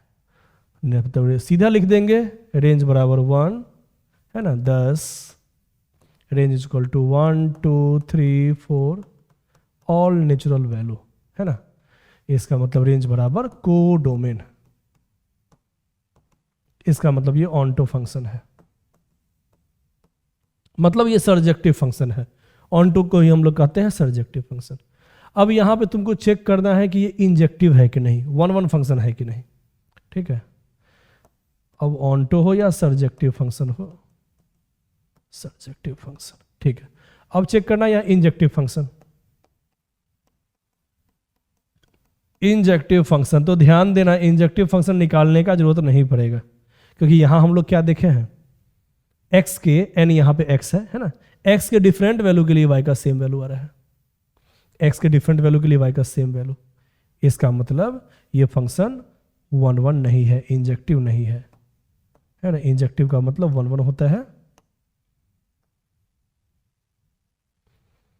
फंक्शन यहां नेचुरल नंबर देख लो 1 2 3 4 5 6 और भी 1 2 3 4 5 6 जो भी है, तो x इजक्वल टू 1 पुट करने पे और 2 पुट करने पे y इजक्वल टू तो 1 ही आ रहा था, x इजक्वल टू 3 पुट करने पे और 4 पुट करने पे y इजक्वल टू 2 ही आ रहा है, x इजक्वल टू 5 पुट करने पे और 6 पुट करने पे y इजक्वल टू 3 ही आ रहा है। तो x के डिफरेंट वैल्यू के लिए y का सेम वैल्यू, x के डिफरेंट वैल्यू के लिए y का सेम वैल्यू, तो नहीं होने वाला के लिए एग्जाम्पल काफी है, एक एग्जाम्पल काफी है। Since different element of x have same image in, है ना, ऐसे लिख देना, same image in codomain, different element of domain, domain लिखो या x लिखो बात बराबर है वैसे, है ना। Since different element of domain have same image in codomain, इसका मतलब नॉट 1 फंक्शन, 10 नॉट 1 फंक्शन लिख देना, 1 फंक्शन, नॉट इंजेक्टिव फंक्शन या नॉट 1 फंक्शन, ठीक है। आगे बढ़ते हैं, नेक्स्ट क्वेश्चन। अब ये 2 नंबर का है, सिंपल क्वेश्चन है, कह रहा है क्या, ये फंक्शन 1 और ऑन2 दोनों है, ठीक है। ये फंक्शन इतना डिफाइंड एज f(x) बराबर 2x इज बोथ 1 एंड ऑन2, और a इजक्वल टू दिया हुआ है 1 2 3 4, तो सेट b निकालना है, ठीक है। ध्यान देना, पहले से क्वेश्चन में दिया हुआ है ये 1 है और ऑन2 है, और a का वैल्यू दिया हुआ है 1 2 3 4, ध्यान देना है ना। तो बस हमको यहां सेट b निकाल के दिखा देना है। f(x) बराबर क्या क्या है, f(x) इक्वल टू 2x है। अब x इक्वल टू वैल्यू क्या क्या है, ये x का वैल्यू होता है, x का वैल्यू क्या क्या है 1 2 3 4, तो जरा x इक्वल टू 1 पुट करो तो 2 multiply 1 2, x equal to 2 put करो तो 2 multiply 2 4, x equal to 3 put करो तो, है ना, x का बस यही वैल्यू पुट कर सकते हैं, इसके अलावा नहीं पुट कर सकते हैं, क्योंकि डोमेन डिफाइंड जब भी रहेगा तो हम वही वैल्यू पुट कर सकते हैं। तो x का वैल्यू 1 2 3 4 पुट करके देखना है कि फंक्शन का मतलब y का वैल्यू क्या क्या आ रहा है। तो 3 पुट करेंगे तो क्या आएगा 2 मल्टीप्लाई 3 6, और x इक्वल टू अगर हम 4 पुट करेंगे x की जगह पे 4, तो 2 मल्टीप्लाई 4 8, ठीक है। तो क्या क्या आ रहा था यहाँ 2 4 6 8। तो इसके अलावा बाकी एलिमेंट नहीं लेना है, क्योंकि ये फंक्शन 1 1 होना चाहिए और ऑनटो भी होना चाहिए, ध्यान देना है। ठीक है, x इक्वल टू 1 तो y equal to 2, x equal to 2 तो y equal to 4, x equal to 3 तो y इक्वल टू 6 और x इक्वल टू 4 तो y इक्वल टू कितना आया 8। ध्यान देना है। तो since function is 1 1 and also onto, है ना, और फंक्शन दिया हुआ है कि ये ऑनटो भी है। ऑनटो का मतलब रेंज बराबर कोडोमेन, इसका मतलब रेंज आया है मात्र 2 4 6 8। तो कोडोमेन में भी 2 4 6 8 ही लेना है, उसके अलावा दूसरा नहीं लेना है। इसका मतलब बी सेट क्या होना चाहिए 10, बी के अंदर ओनली 2 4 6 8 ही आना चाहिए, बाकी एलिमेंट नहीं आना चाहिए, क्योंकि ये ऑन टू होना भी जरूरी है, तो इसके अलावा दूसरा यहां पे नहीं हो सकता। ठीक है, तो इतना ही लिख के छोड़ देना है। 2 नंबर का क्वेश्चन है। आगे बढ़ते हैं। हाँ, f x is equal to greatest integer x. अब ये ऑब्जेक्टिव क्वेश्चन है, बताना है यहां पे कि फंक्शन 1 1 होगा कि ऑन टू होगा। सबसे पहले ये बताओ कि ये ग्रेटेस्ट इंटीजर फंक्शन क्या होता है। इसका वैल्यू ऑलवेज इंटीजर आता है, पिछले क्लास में भी बताए थे ना, इसका वैल्यू ऑलवेज इंटीजर ही आता है। इसका मतलब ही होता है ग्रेटेस्ट इंटीजर फंक्शन का मतलब इसका इंटीग्रल पार्ट बस वैल्यू बताना है। ठीक है, for example x equal to अगर 2.3 रहेगा, यहां पे अगर 2.3 पुट करेंगे, है ना, x की जगह पे मान लो हम 2.3 पुट कर दिए, तो 2.3 का इंटीजर वैल्यू क्या होगा ओनली 2, है ना, सिर्फ इंटीजर पार्ट बताना है। इसका मतलब ही होता है सिर्फ इंटीजर पार्ट। मान लो हम 2.1 पुट कर दिए, 2.1, तब पर भी तो 2 ही ना आएगा इंटीजर पार्ट। तो x के डिफरेंट वैल्यू हम पुट कर रहे हैं। एक बार 2.3 पुट कर दिए x की जगह पे, x बराबर क्या पुट कर दिए हैं 2.3, और एक बार x इक्वल टू हम पुट किए हैं 2.1, लेकिन y का वैल्यू तो सेम आ रहा है। तो x का डिफरेंट वैल्यू और y का सेम वैल्यू, मतलब ये 1 1 नहीं होगा। ठीक है, और ये ऑनटो भी नहीं होगा, क्योंकि फंक्शन का वैल्यू ऑलवेज इंटीजर आ रहा है ना। हम यहां कुछ भी पुट करेंगे तो इसका वैल्यू मान लो 3.1 भी पुट करेंगे ना तो 3 आएगा। 3.1 कभी भी इसका वैल्यू नहीं आएगा। हाँ, x का वैल्यू तो कुछ भी पुट कर सकते हैं, वो अलग बात है, लेकिन फंक्शन का जो वैल्यू है, मतलब y का जो वैल्यू है, वो तो तुम्हारा इंटीजर में ही आ रहा है ना। 3.1 तो 3, 3.9 तो 3। क्या कभी ऐसा हो सकता है कि x की जगह पे हम कुछ ऐसा पुट करें जो पूरे का वैल्यू कभी फ्रैक्शन में आ जाए? नहीं, क्योंकि इसका वैल्यू तो आंसर तो हमेशा y का वैल्यू मतलब f(x) का वैल्यू इंटीजर में ही आएगा। इसका मतलब ये ऑन टू फंक्शन नहीं हो सकता, क्योंकि ऑल रियल वैल्यू नहीं आ रहा है, फंक्शन का वैल्यू ऑलवेज इंटीजर ही आ रहा है। इसका मतलब नाइदर 1 1 नॉर ऑन टू। ठीक है, आगे बढ़ते हैं। हाँ, सिंपल कंपोजिशन का क्वेश्चन है, देख लो यहां पे। देन, ये देन लिखा हुआ है, द एन लिखा गया है अलग अलग। Then f of cos two theta, इसका वैल्यू बताना है। सिंपल क्वेश्चन है ना। F of cos two theta. हाँ, तो सबसे पहला काम कर लो, अंदर वाले फॉर्म का वैल्यू निकाल लो। तो यहां F cos two theta composition क्या किया है, बिहार बोर्ड में तो है लेकिन सीबीएसई में हटाए हुए हैं, पहले ही बता रहे हैं। ठीक है, तो ये सब बिहार बोर्ड का क्वेश्चन है, देखना है। तो एफ कॉस टू थीटा, ध्यान देना, अगर यहां कॉस टू थीटा, पहले हम एफ कॉस टू थीटा का वैल्यू निकाल रहे हैं। तो यहां अगर कॉस टू थीटा लिखाएगा तो यहां भी कॉस टू थीटा, क्योंकि जो यहां पुट करते हैं ना वही यहां पुट कर दो।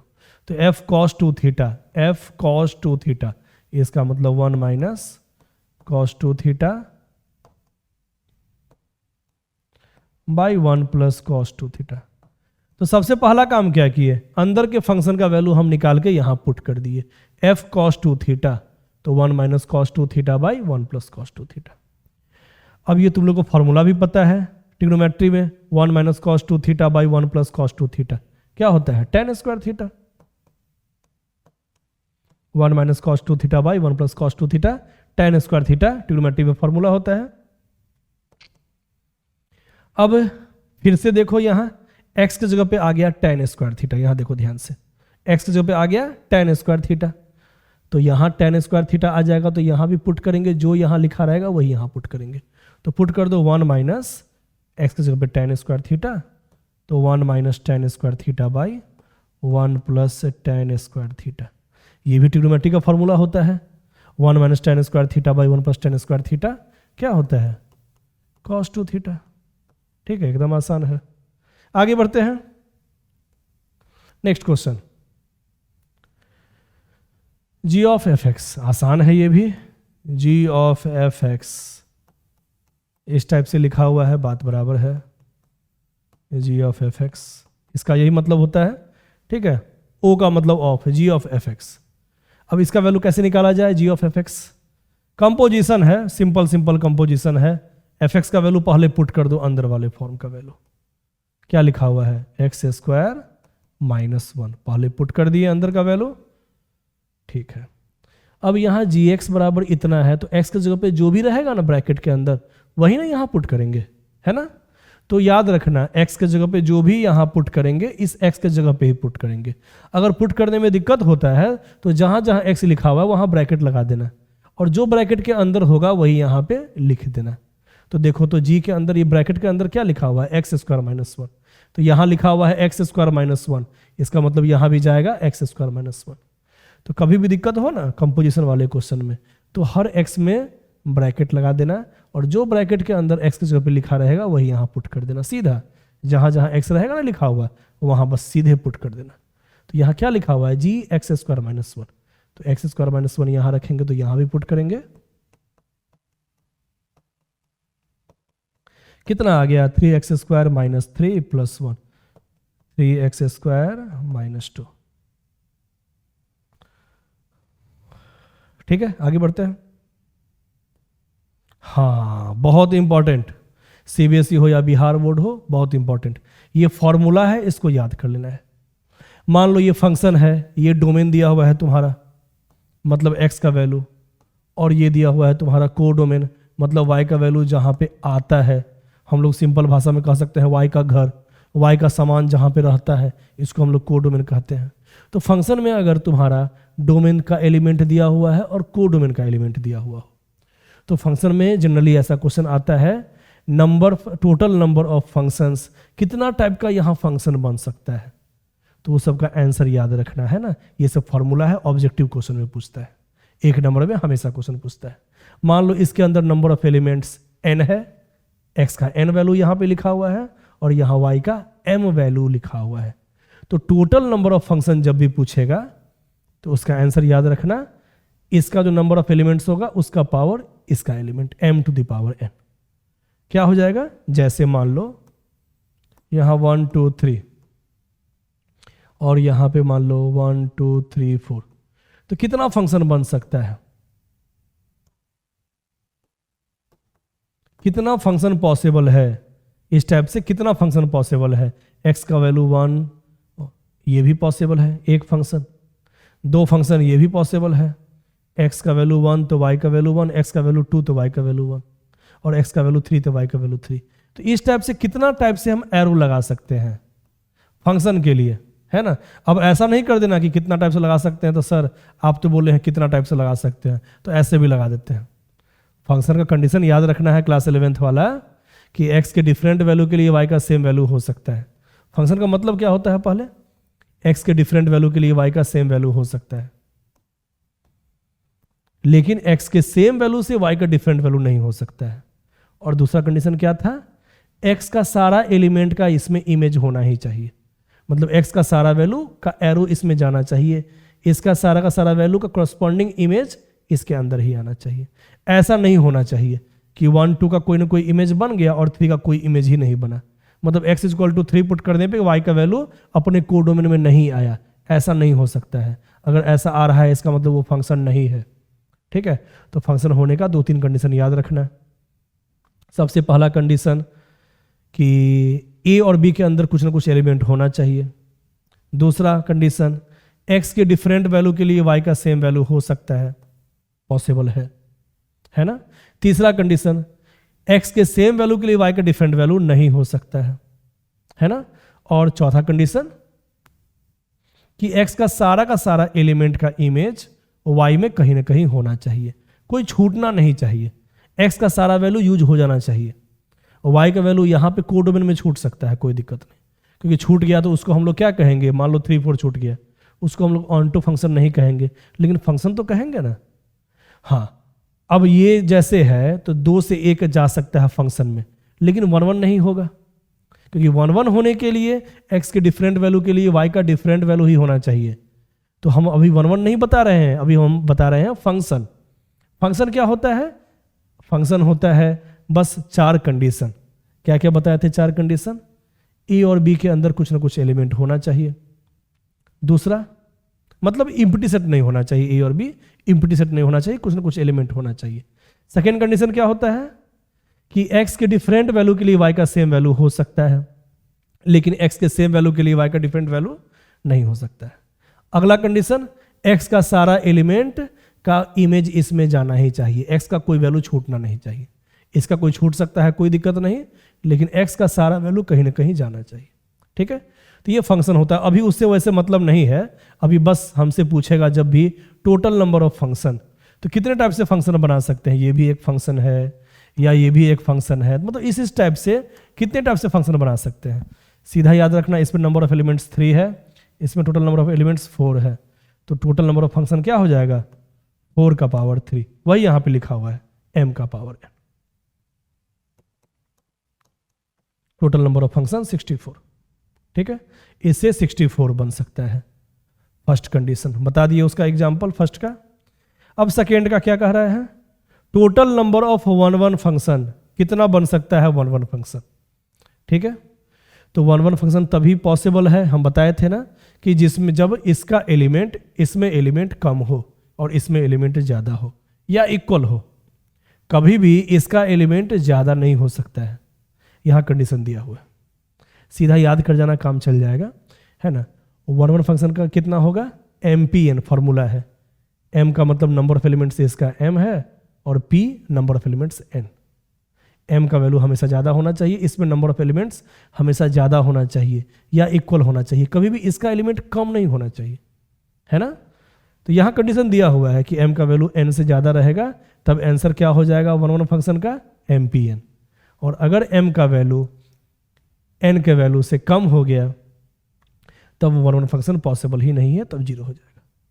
और मेनी वन फंक्शन का मतलब, अगर पूछते total number of many one function कितना होगा, तो क्या बोलेंगे आंसर में, टोटल फंक्शन में से 1 1 फंक्शन को माइनस कर देना, मेनी वन फंक्शन आ जाएगा, क्योंकि जो फंक्शन 1 1 नहीं होता है वो मेनी वन फंक्शन ही होता है।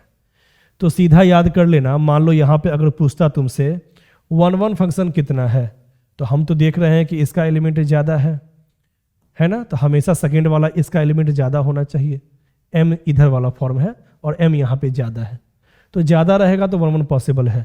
तो कितना हो जाएगा, अगर इसमें पूछेगा कि टोटल नंबर ऑफ 1 1 फंक्शन कितना बन रहा है, तो क्या बोलेंगे 4p3। याद रखना, पहले हमेशा लिखाता यही है, इधर वाला 4 का पावर 3, ये आंसर हो गया टोटल नंबर ऑफ फंक्शन का।